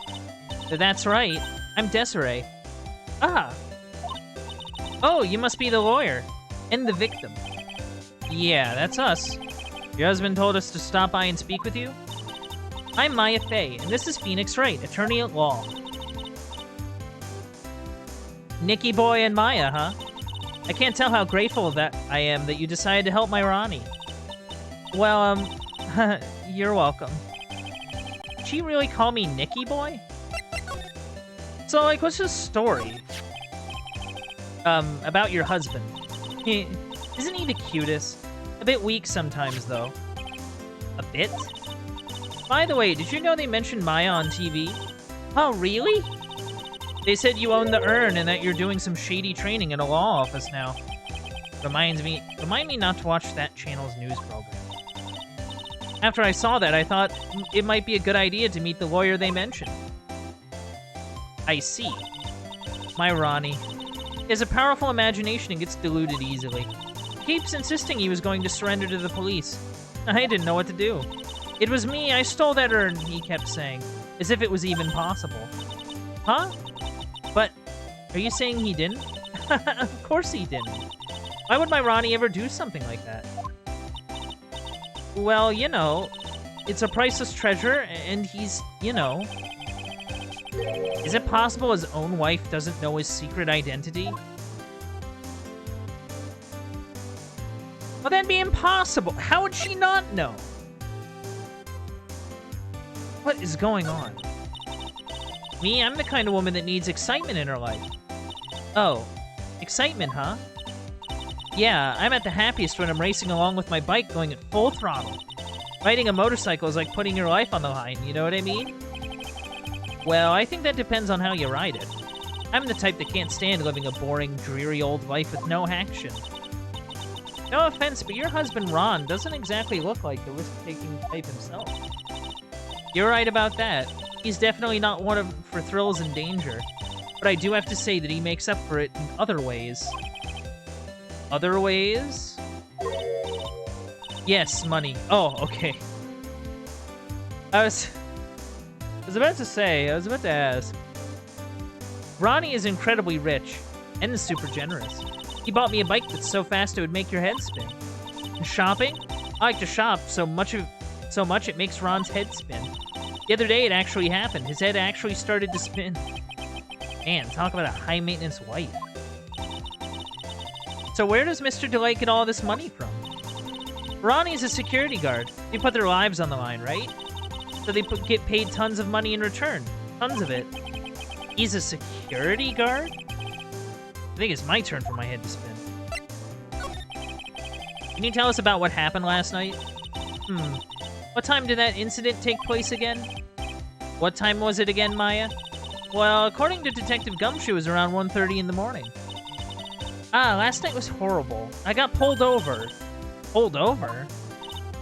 Yeah, I always do my best flying at night. Flying? You're talking about your motorcycle, right? Yeah. Anyway, last night I got pulled over by a policeman. I can't believe he caught up to me. It was a great chase, let me tell you. When he finally caught me, the poor man was as white as a sheet. It was about 3 in the morning when I finally got home. Sounds like she's got an airtight alibi. Well, what about Mr. Delight? I don't really know. We weren't together at that time of night. When I got home, he was already fast asleep. So basically, he's got no alibi. So we have a wife with an airtight alibi and a dude with no alibi. Do you know anything about this? So what do you know about this?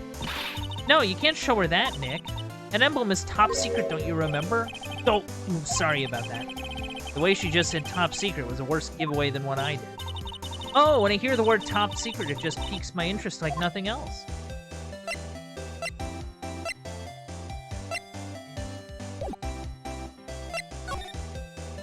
Yeah, I don't really know what...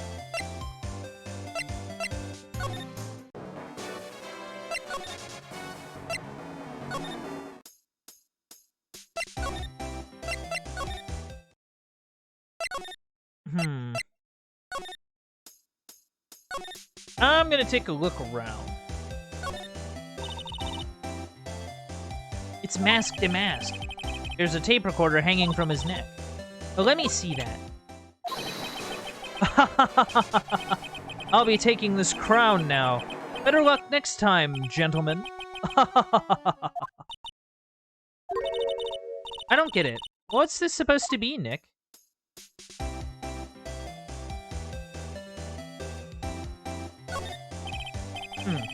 This thing looks vaguely familiar. Oh, I know. It's a fishbowl. Well, an upside-down one, anyway. I think it's a helmet. An alien helmet. And that looks like a tape recorder or something next to it. I think it's a transceiver. An alien transceiver. Nick, do you think maybe you could act like a grown-up for a little bit? Getting lectured by Maya to be more of an adult. That's a new low. So, like, I'm not really sure what I should be doing.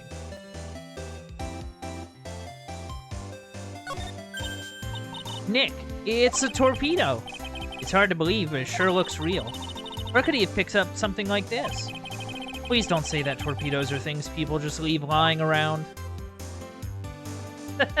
Yeah, I know. You go on your casual jog, you just end up stumbling on a torpedo. There you go, hey, that looks kind of neat. Why don't I take that home with me? It's a bunch of cheap costume pieces arranged inside a nice frame. Look, Nick, it's a fake beard. There's also a mask made out of cardboard.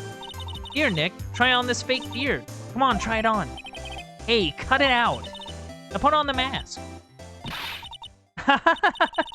It's Phoenix Damask. Let's borrow it for a while. No way, I'm not stealing from a thief. I have enough bad karma as it is.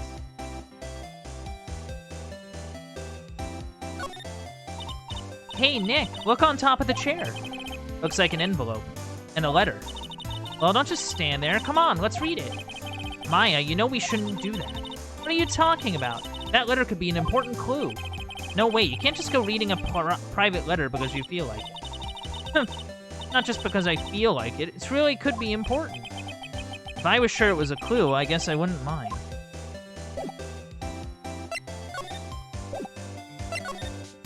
Like, what should I be doing?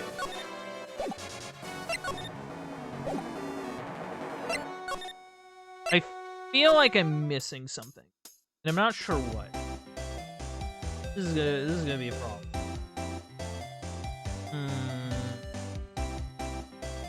I don't know.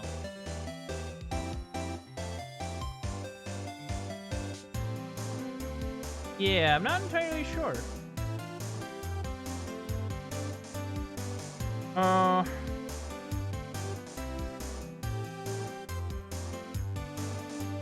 Well, maybe... I haven't presented her any profiles. Maybe I can ask her a little bit about Mask to Mask proper instead of her husband. Misty Light. You must know, right? About your husband and Mask to Mask? Mask to Mask? Of course, I know all about it. My husband is his biggest fan. What? Yep. What? Huh? Biggest fan? Yeah, and Ronnie can be pretty delusional sometimes. That's how this whole misunderstanding happened. Wait a minute. Did you say delusional? Yeah, that's right. I just don't know what I'm going to do with him. You see, Ronnie actually believes that he is Mask to Mask.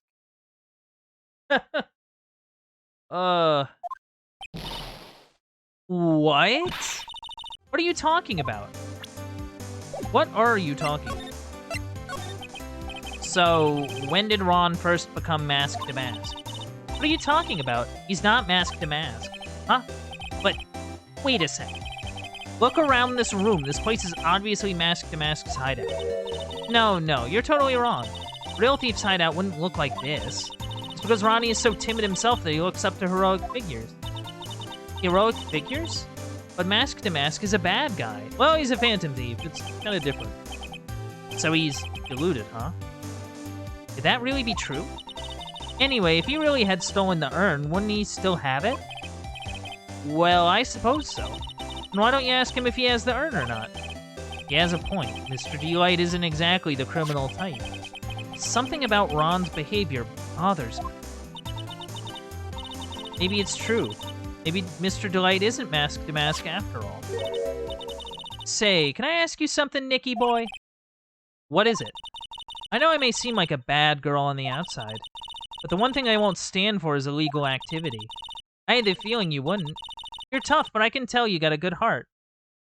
You just talked about getting a ticket and, like, stuff. Somebody framed my poor Ronnie. I just know it. Could you give this to Ronnie for me? A letter? Yeah, for Ronnie. I want him to fight back. Mr. Delight. Or Miss Delight. Okay, you got it. Just relax and leave it all to us. Addressed to her husband, Ron Delight. Apparently contains something important. I guess we'll see what that important thing is. Well, off we go. Hey, how's it going, dude? Here's a letter from your wife. Oh, that's right. Here, this is from your wife. Oh, from Desiree. Or, from Desi. Thank you. Letter given to Mask. Actually, more like taken. My dear Ronnie, how are you? I'm doing fine. He's clutching onto that letter so hard the ink is going to be squeezed out. You look so happy. You should write a letter to Mystic Maya too, Mr. Nick.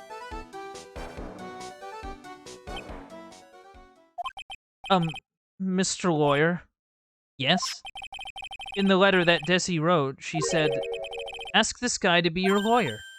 Huh? I know this would be asking a lot, but could you please take my case? My trial starts tomorrow. Hey, hang on a second. He can't be your lawyer. Why not? What do you mean, why not? We're the victims in this case, right? Victims of this Damask guy. Well, yeah, but according to Desiree, he didn't do it. She said, poor man, he's deluded himself into thinking he did it. Right, Nick? Come on, she could be lying to protect her husband. Well, that's true. No, actually not. Actually, it's hard to say. Oh no, it's spreading. Oh, please! I'll give you the treasure of your choice in return. What should I do?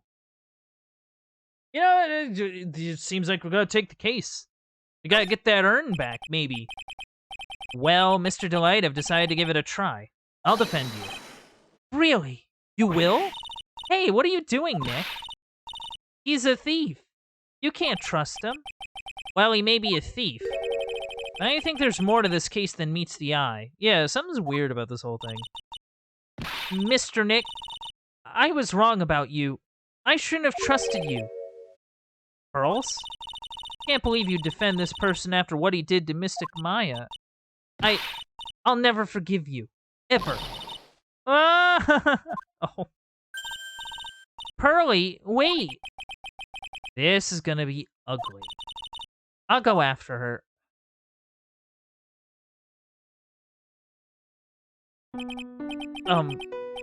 Sorry about that. I didn't mean to cause any trouble. Well, you couldn't have known she'd react like that. Guess I might as well start investigating. Oh, Maya, where's Pearls? She said she's going back to the office. Go check in on her later, would you? What about you? Are you okay with me taking Mr. Delight's case? Yeah, I'm fine, Nick. I believe in you. I think I'm gonna cry. I know you have a lot of work to do. I really appreciate it. Okay, Nick, let's get the show on the road. I guess we'll... What? Can I examine that letter, please, ma'am? Nope, you don't... Oh, I can't. Won't let me. Alright. You're not back.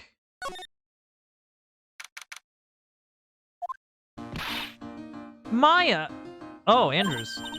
Oh, Miss Andrews. I'm so sorry. It's my fault. Your precious urn. Your precious urn? Please, calm down. What's wrong? Oh, it never ends. Everything I touch ends in failure. Maya, I'm sorry. I'll do anything to make it up to you. No, it's okay. I know I don't look it, but I'm good with my hands. I can make you another urn. Hold on, just wait, okay? Breathe. Calm down and talk to us. Forgive me. Forgive me. Oh. I know that feeling. I'm just like, man. So when did you get the calling card from Mask to Mask? Let's see. Exactly 10 days ago. I was going to show it to the police, but that detective stopped me. So you asked Detective Atme to help with security? Yes. In fact, it was about 20 days ago that I hired him. He seemed to know much more about Mask to Mask than the police. So you hired him for security even before the calling card arrived? Yo, BBS Alex, thank you for the raid. My God, how you doing tonight? How you been? What were you up to? Good to see you. Good to see you. Hello, Spawn of 2000. I love that username. That's really good. I really like that. But yeah, how's it going? How we doing? For everyone just joining us, we are playing Phoenix Wright Ace Attorney Trials and Tribulations. What's up? Not much, man. Not much. We're solving mysteries, not rewriting history, but solving history. This is Phoenix Wright, not DuckTales. The streaming Detroit? Oh, I see. One of the David Cage games. That's something. But yeah, welcome in. But yeah, it's great to see you. All right, what was I doing? Before I lose focus. Okay, so to summarize everything that's happened up to this point, there was gonna be this exhibit at this department store about this old urn, but then some phantom thief called not Phantom Thief, Gentleman Thief. Mixing my two series together. This Gentleman Thief came and stole it, and they think it's this guy named Ron, but we don't really know if it's Ron. Ron just seems kind of, I don't know. He doesn't seem like the whole, like, type. Yeah, things have been well. I've been able to I had to, like, stop streaming for a little bit because I had to repair both my Xbox One X and the fans on my laptop. Which was not fun. I will say that. It was not fun. But I was able to get back to streaming Tuesday. So I'm feeling good. I'm feeling better now that everything's fixed. Now that everything works. So yeah, things have been better. Man. Holy cow. But yep, there's this Phantom Thief, or Gentleman Thief, and there's also this detective called Luke Atme. Yeah, it was a bit rough, but, you know, I was able to... The nice thing is that I was able to find a guy who was able to do it, you know, pretty dang well. So that's nice. But yeah, things are better. Things are good. But yeah, we're trying to figure out... We're trying to defend the thief that might have stole the urn, because we think there's more to this and that he might have not actually stole the urn, maybe. I don't know. And also the Luke... Hold on.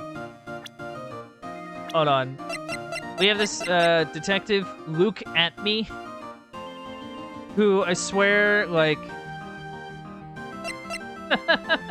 is just the goofiest looking dude out of just a whole group of goofy looking dudes. Incredible. Anyway, so the manager here hired him as security. Oh yes, I had a premonition that something bad might happen. I learned to trust my hunches. That's why there are security cameras even in the basement warehouse. Yes, Orderly Taylor is very serious about their security measures. No, it's all good, man. It's all good. I hope you have a good day at work tomorrow. And I hope to see you around. Have a good one. Yeah. Very serious about their security measures. Is there a way of saying bring it on to any potential thieves? Well, he sure brought it last night. Even left with a nice souvenir. Dang department store security. Ugh. Is the best security minimum wage can buy. Can you tell us a bit about the security for the treasure exhibit? It was all my fault. I never should have called this paltry little collection a treasure exhibit anyway.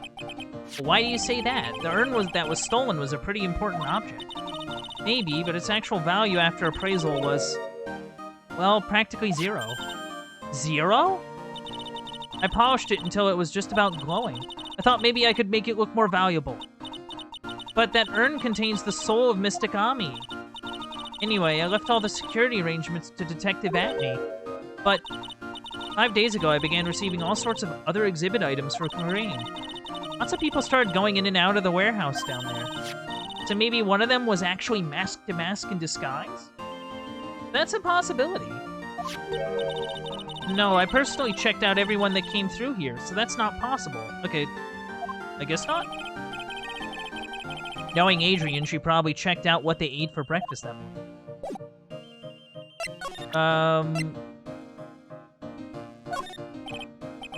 Okay, that's not gonna be helpful.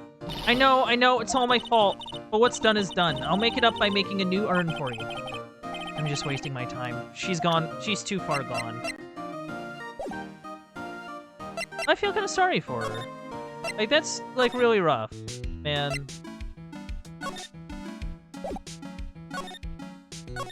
I mean, we have to go back to the, what's it called? We have to go back to the law offices. Pearl's mad at us.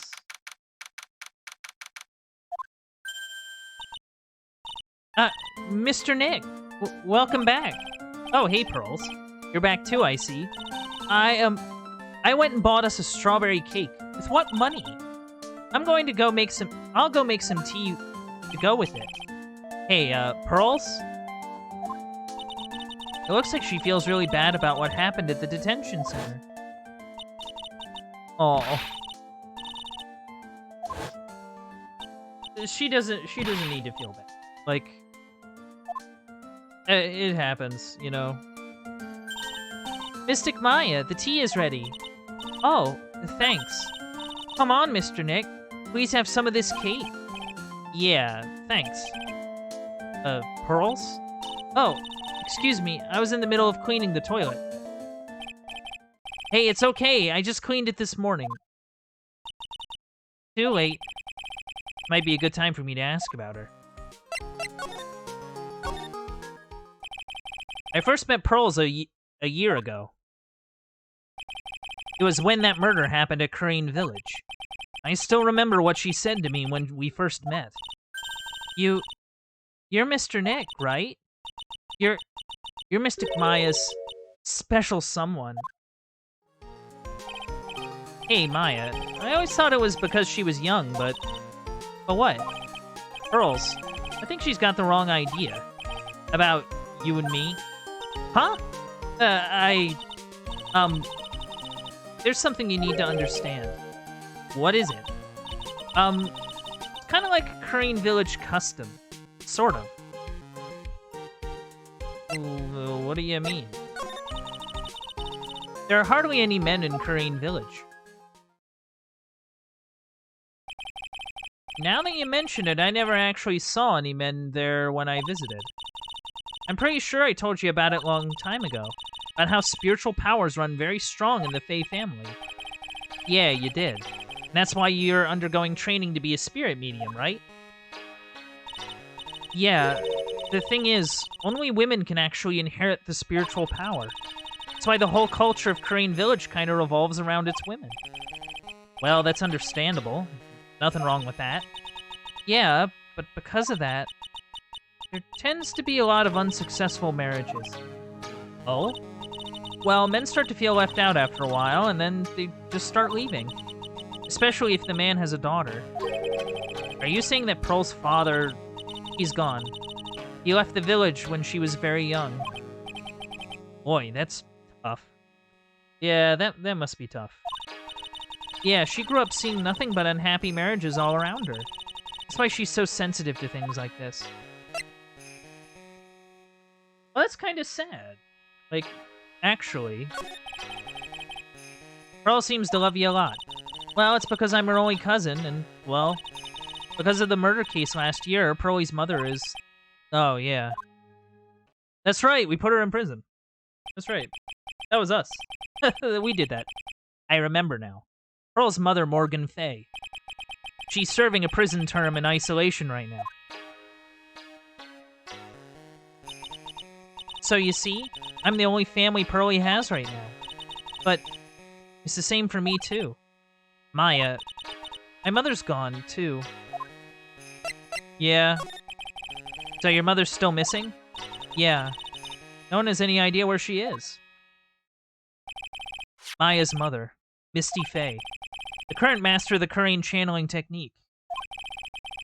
She disappeared 17 years ago after getting involved in a certain police case.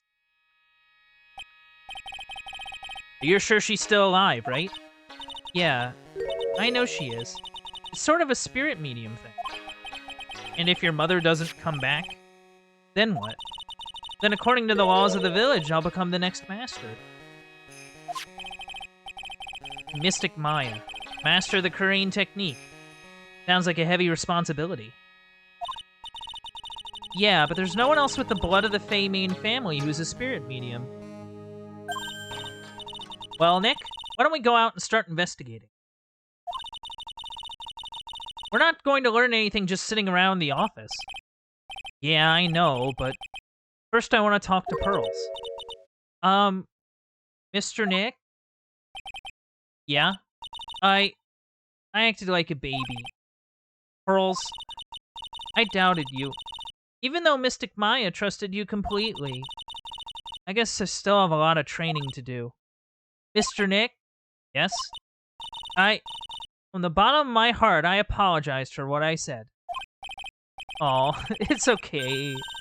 I'm going out now for a little bit. Huh? Where are you going? I may be small, but I still have a lot of spirit channeling power. So I'm going to show you I can be useful too, by finding some evidence. No, don't...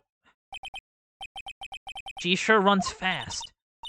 Nick, let's back off and give her some room, okay? Yeah. Yeah. Is this dude here yet? Like, for real? Oh, okay, he's finally here. Okay. Or at least I hope that's the case. Hello? Well, well. How lovely it is to see you again, my dear. Welcome to my abode. Relax and soak up the atmosphere. Yeah, we're actually kind of... Shh! Silence! Precisely as I expected. What is it? Zavari! The truth has once again been elegantly revealed to me. A lawyer and a spirit medium. Am I correct? I think we've already been through this. Ha! So my estimation was correct. Zavari! How truly elegant. Now then, what can I do for you? Hey, how's it going? You mentioned before that you were on guard duty all alone last night. Precisely. This is my 5th encounter with my archenemy. I refuse to allow anyone to interfere with my rightful pursuit of my prey. I heard you've been after Mask to Mask since his very first step. Yes, my dear. I see you've done your homework. In his very first heist, that vile thief pilfered the famous jewel, the Tear of Emanon. I first encountered him in the museum's Sacred Hall, the crime scene itself. So that's why you were hired as security for the treasure exhibit? I'm pretty sure you said that Adrian Andrews hired him. Yes, I borrowed some equipment from Lordly Taylor and set the precious trap. You must mean the security camera. I thought you were watching the area yourself, too. Now, how did Mask to Mask manage to steal the urn? That's the million-dollar question. What is Damask's modus operandi? What's his MO? Mr. Atme? Did you know about the Sacred Urn? I'm interested in only one thing, my dear, and that is Mask to Mask. Sacred Urn? That has nothing to do with this case. But wasn't that what Mask to Mask stole this time? I am a hunter, sir. The urn was nothing more than a lure to catch my prey. Do you yourselves remember the shape of the individual peanuts you throw to pigeons? I don't think I like this guy's attitude. Yeah, I don't know how much I like him either. Well, anyway, it looks like he doesn't know about the urn. There's something that's kind of bothering me. Please, my dear, ask me anything you like. After all, we are all but seekers, wandering alone in the dark. I was wondering how Mask to Mask managed to steal the urn. I mean, isn't it strange that you don't seem to know? Yeah, now that you mention it, it is strange. After all, you were on guard that night at the scene of the crime. Unless you were sound asleep, you should have at least seen Mask to Mask. Oh! Oh ho ho! What the? It's a Cyclock. Cyclock? Oh, is Maya not aware of this? Huh.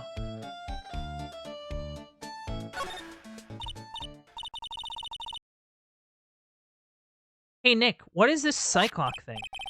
Well, your Magatama lets me see where when people are keeping secrets. By breaking their mental locks, I can find out what those secrets are. What? This Magatama has that kind of power? How did you not know about this? Maya, you're the one who gave me this Magatama last year. How do you not know this?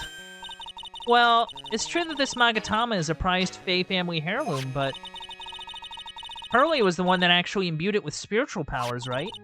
That's why I don't really know much about what it can do. This is the woman that's going to take over the Karain channeling school someday? So how do you do it? How do you break the Cyclock thing? Well, you present the Magatama to the person with the secret. Cool! I can't wait to see it in action. Come on! Come on, try it out! Oh boy. I think the future master still needs to learn how to be patient.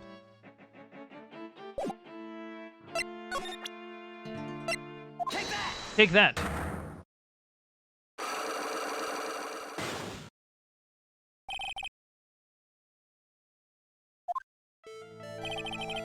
Detective Adney, you were standing guard at the scene of the crime. There's no way you didn't see Mask to Mask commit the crime. Well now, I can hardly see why you're so positive about that. Yes, indeed I was guarding the warehouse. That much is true. But I can tell you for certain that not a single person passed through that door. I'm not sure why, but this Atme guy is lying through his teeth. I know. I'll show him some proof. Detective Atme, I have here proof that someone went through that door last night. Well, that would be the camera data. Right? Yeah. There was a security camera set up at the scene of the crime. It should have automatically taken a photo of anyone that went through that door. Precisely. I hope you don't mind, but we've already gotten our hands on the camera data. As you can see, the camera went off exactly once last night. What? But my monocle didn't catch anyone in its flash. It must be some kind of computer malfunction. It must be. Maybe it was your monocle that malfunctioned. What? You saying that I didn't do my duty properly? Detective Atme, you must have seen the thief last night. The question is, why are you trying to hide it? If he's hiding it, there must be some reason. Some reason that he desperately wants to keep hidden. I've got just the piece of evidence that should prove it. Okay, let's suppose you didn't manage to see Mask to Mask. In that case, the reason you didn't at that time was because you were... I think it's unconscious. Because we found the bent sword. Like, we got hit in the head with it really hard with Maya. Well, not, like, very hard, but still hard enough that it's like, oh, like, is the word. And maybe he doesn't want to reveal it because he finds it embarrassing. Like, he has, like, this personage that he's trying to, like, present. So maybe that's sort of the case. Maybe. I'm afraid that making a guess is not enough. Time to put your money where your mouth is. Show me your evidence. Yeah, because it wasn't bent before the crime. And, like, I think the reason he hid it from me is because he's embarrassed by the fact that he got bested. He doesn't want to admit it. Because that's, like, the only thing that relates to the actual evidence. Like, we can't just say, like, he went to the bathroom, was asleep, because there's no evidence. We at least have possible evidence that he was knocked out.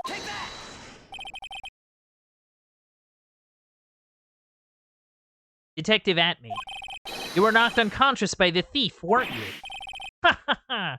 Surely you must be joking. You think that I, Luke Atme, would be knocked unconscious so easily? This sword proves it. That's...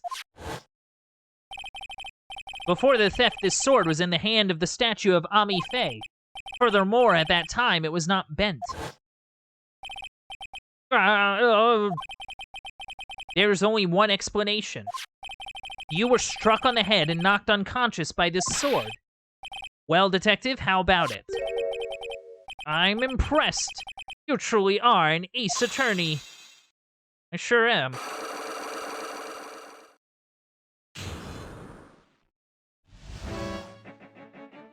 Alright.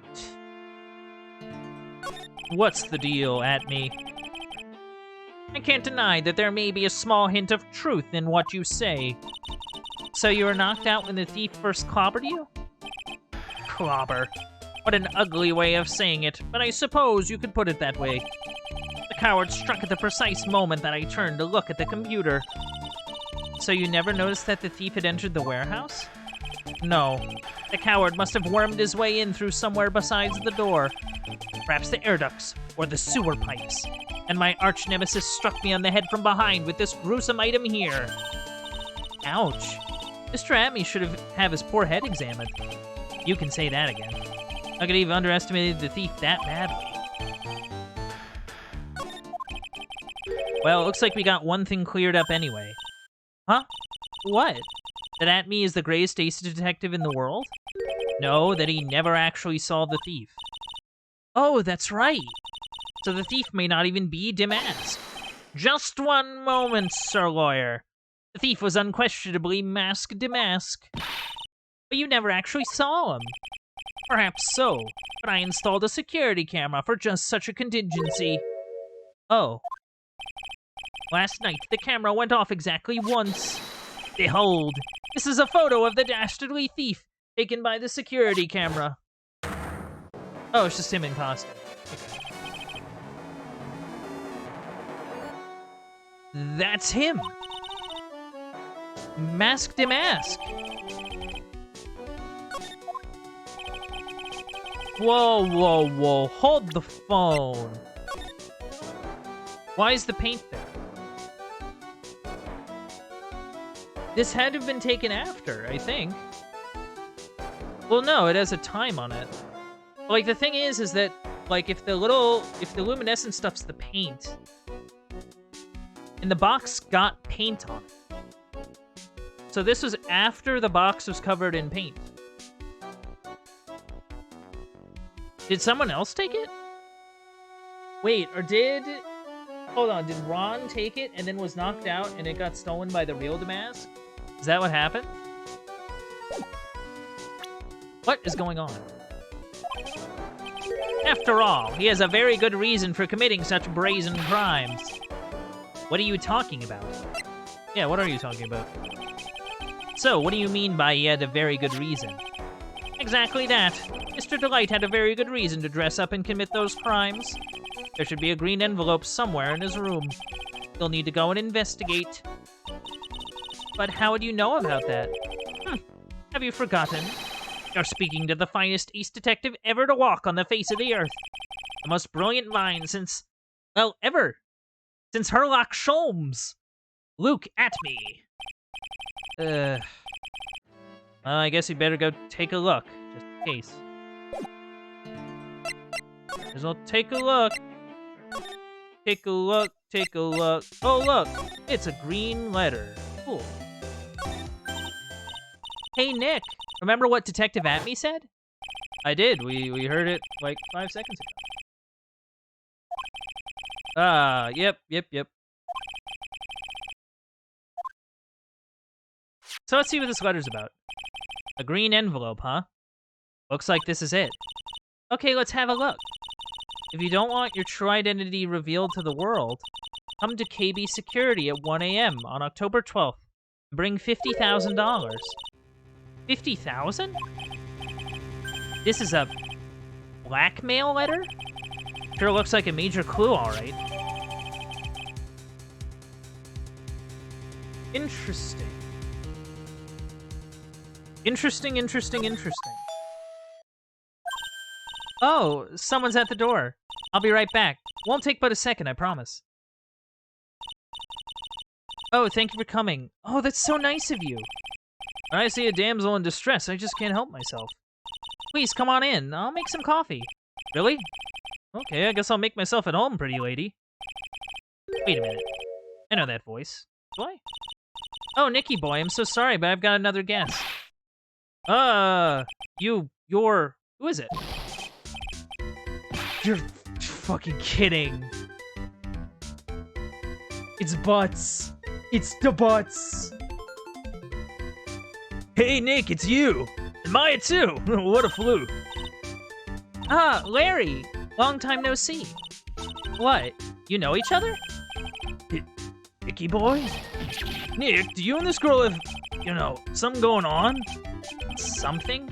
What do you mean when I think I underestimated you, Nick? Gorgeous lady like this? Married too? Man, way to go, dude. I knew it. Some things can't get any worse. It's time to cue in the Butts. Larry Butts. Ever since grade school, he's been not exactly a close friend, but yeah, we know each other. Hey, man, that wasn't nice. That was your very first client. You got quite the storied history, he and I. What we used to say still rings true. When something smells, it's usually the Butts. Hey, come on now. You're embarrassing me. In front of this pretty little thing here. So you two are old childhood friends, I see. That's so sweet. You two go ahead and catch up on old times. I gotta go check on my bike. A nice girl, that Desi. So how you been, Nick? Too busy, if you really want to know. Yeah, what are you doing here? Why are you here? So, what are you doing here anyway? Huh? What do you mean by that? I'm just a natural-born nice guy, that's all. Well, actually, I picked this up last night while I was working. A wallet? Did you say you found this last night? Yeah, it had driver's license in it, so I figured I'd just return it myself. Oh. It's found on the night of the crime. It's Ron's wallet. Hang on, let me see that for a minute. I knew it. Desi's picture's in here. Yeah, I guess he really digs his wife, huh? Hey, Nick, it's not what you're thinking at all. No, I'm pretty sure it is. You haven't changed a bit. Aw, no way, man. I mean, she's a married woman. That's just bad news. He really is here just to check out Miss Delight. So you said you found it at your job, right? Yeah, I'm working for a private security company as a guard. Chicks just love a guy in uniform, you know. A security guard, huh? So that's what the uniform is all about? So what have you been up to this whole time? It's been 2 years since I heard from you. What's with those clothes? You look, well, weird. Hey man, that's uncalled for. This is my uniform from my part-time job. I can't believe it's been 2 years. They say time flies when you're having fun.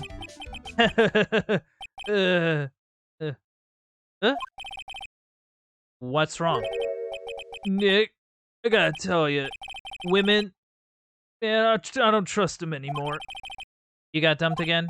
Well, you know Bennifer? I followed her all the way to Japan 2 years ago. That's where I met the famous Caddy Tom, and my whole life changed. Bennifer? Caddy Tom? I've never heard of either of them. Anyway, dude, Caddy Tom chose Hollywood over me. Like, can you believe it? Well, actually... Anyway, sounds like you had quite the adventure. Women, they're so, Oh, but you're different, Maya. You're not like the rest. Looks like he's still the same old Larry. That was an interesting interlude with the track. I get weird, like, Earthbound vibes from this track, actually. I kind of dig it. So what time was it when you found this last night? Huh? Why are you asking me that? Just trying to see if I've got an alibi? You're not the one on the hook for a crime this time, buddy. I guess it was around 1 o'clock in the morning, on the first floor of the company building. What was Mr. Delight's wallet doing there? Anyway, there's nothing weird about that. After all, he works there. He works there? You mean Mr. Delight? Sure. Here, take a look at this. It's right there in his wallet. What's this card? It's a key card for the security company. See, it's got a serial number on it right there. There's no mistake about it. You said you were working part-time at a security company, right? That's right. Why are you making that scary face? Security company, huh? Something's not quite secure about Larry working there. I need to find out as much as I can about this key card. Okay. So yeah, I kind of want to head back to... Okay, so he's no longer here. That's fine. You're here.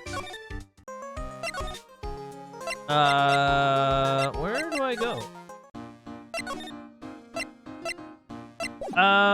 Do you know anything about this? No, she does not. Okay. Could have sworn...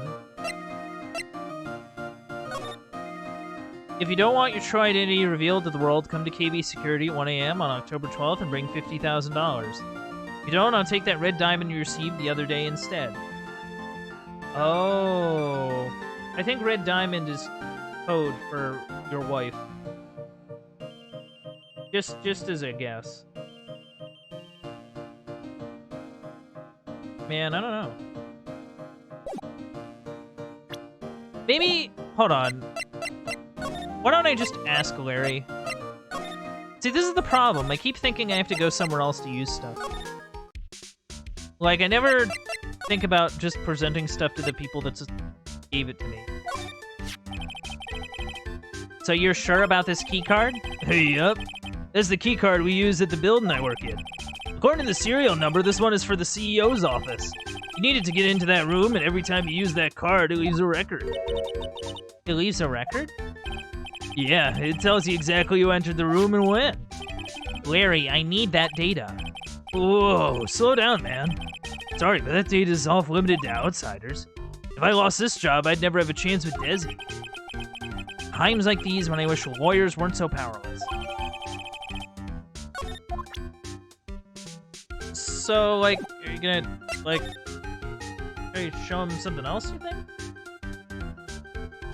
Well, I should probably show him the blackmail letter. Because, like, it's talking about KB Security. Like, what's going on there? Hey, Larry, what about this? What? If you got something to say, then say it already. Huh? A blackmail letter? You know anything about this? What? I don't know anything about Alexis, and that's the truth. Who is Alexis? What? I can't believe you'd do this to me. I thought you were my friend. $50,000? I don't have that kind of money. No, you don't understand. This blackmail letter... Oh, no, you don't understand. This blackmail letter was sent to Ron Delight. Phew! Man, you scared me. I almost had a heart attack, you idiot. Wait, I'm the idiot? Man, I was totally confused because it says KB Security right on the envelope. Yeah. So what? That's where I've got a part-time job at KB Security. What? Oh yeah, it says on his badge. Sounds like I should really find out some more about this KB Security company.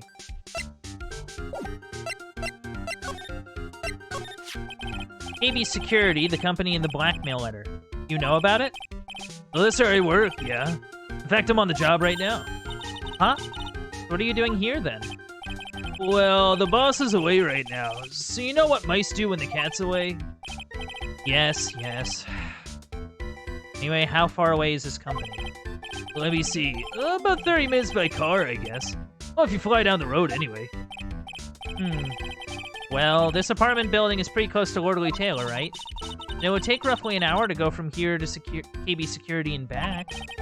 If Ron DeLight was at KB Security when the robbery occurred, then...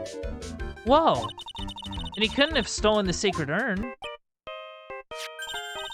Why is my phone ringing? Hey, Nick, your phone.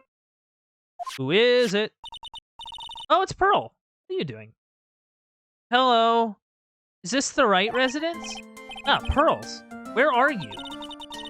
I thought I'd go to Lordly Taylor to try and find some more clues, but I'm afraid I've gotten lost. Oh, she got lost in the department store. Oh my god. Give me that phone, Nick. Pearly, where are you right now? I was walking along and I found myself in front of that person's office. That person? Who?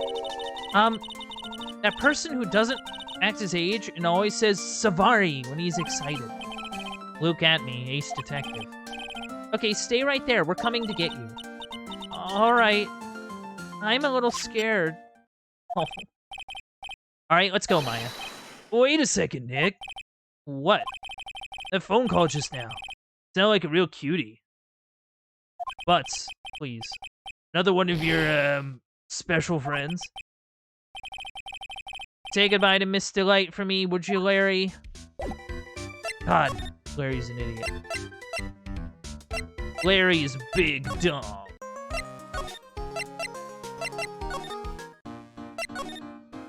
Wait, would it be it? Oh, okay, so it is just a detective agency. Ah, Mr. Nick, Mystic Maya, Pearly. I never thought I'd see you two again. Oh man, that's real. That's some real stuff. So, is Mr. Ace Detective out of the office? Yes, when I arrived here, there wasn't a single soul in sight. Say, Nick, doesn't it look like something's changed since we were here last? No. Oh, there's a giant bag. Now that you mention it. What's with the giant bag? This bag? I'm sure it wasn't here before. It looks quite full. I wonder what could be in here. Hey, Nick, come on, open it up. Hey, wait a minute. We can't just open his private property. Don't be such a fuddy-duddy. This is an important investigation. That's true. Truth be told, I have to admit I am kind of curious. Well, what's in there? What is in there? Hang on a sec, I'm taking it out now. Whatever it is, it feels kind of hard. Smooth. Well, hello there! Eek! He's here! What are you doing, Sir Lawyer? I'm shocked to see a servant of the court ignoring the law so flagrantly.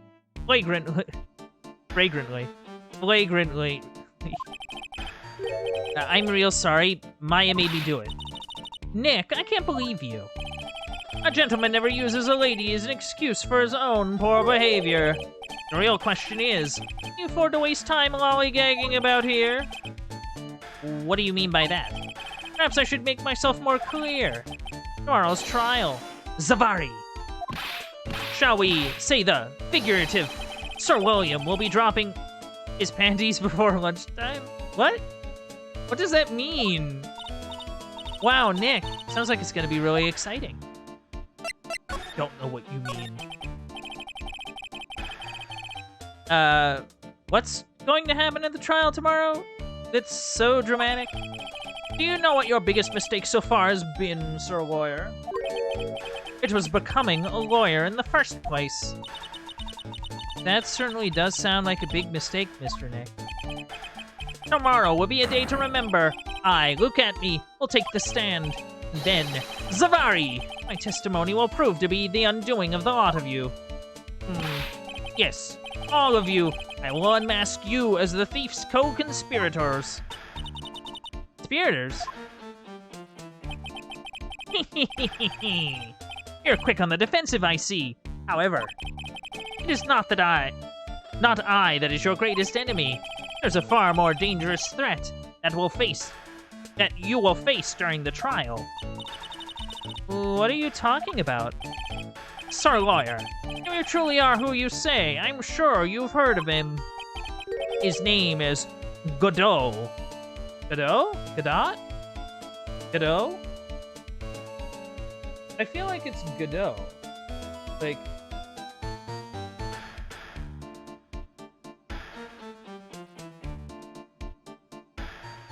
Like, is that how you say it?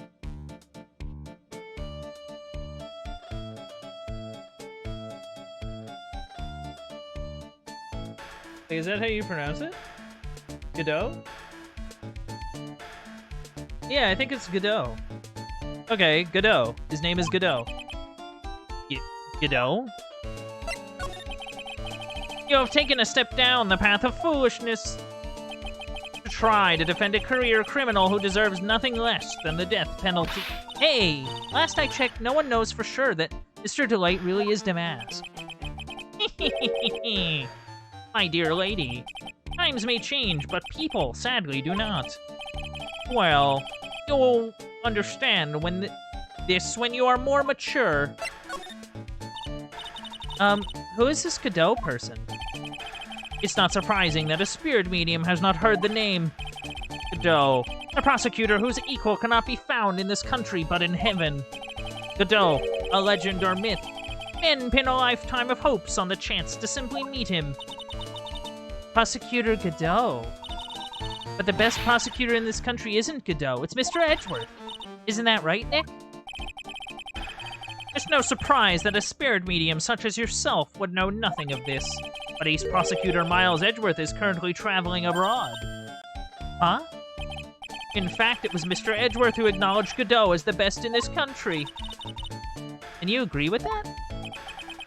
Most certainly. In fact, you could call him the Luke Atme of the prosecutor's office.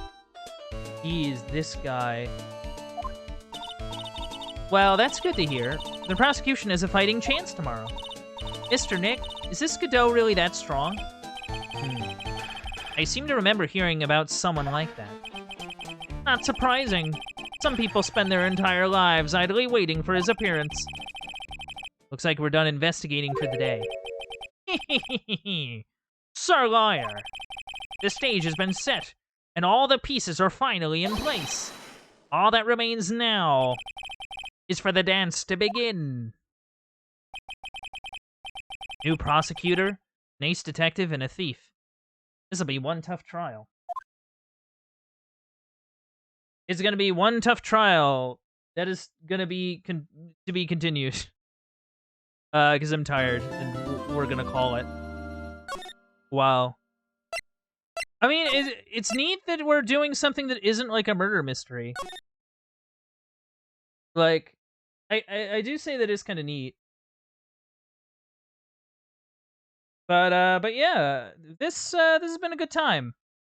This has been fun. New characters to do funny voices for, new different stuff going on. I'm a big fan, and I hope you've been enjoying this so far too. But without further ado, I am gonna roll it over now to the aftermath. So what did we learn today? We learned that ace detectives can be kind of weird. You know, just kind of weird penguin dudes.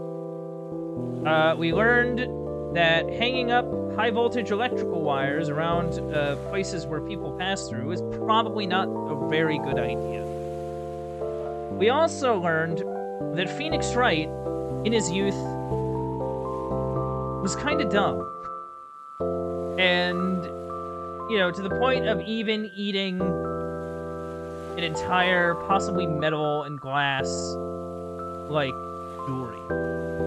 Anyway, thank you for coming out to the Uncle Bandit stream. If you enjoyed streams like this, don't be afraid to leave a follow. If you want to help support the stream, you can also sub and donate. Those things really help me out. If you want to check out any old playthroughs or keep up with any current playthroughs, you can head over to the Uncle Bandit stream archive over on youtube.com. And if you want to keep up with any stream updates like playthrough announcements, or just want to see what I'm up to, you can check me out on Twitter at Uncle_Bandit. This has been it from me. This has been Phoenix Wright, Ace Attorney, Trials and Tribulations. And I hope to see you all next time.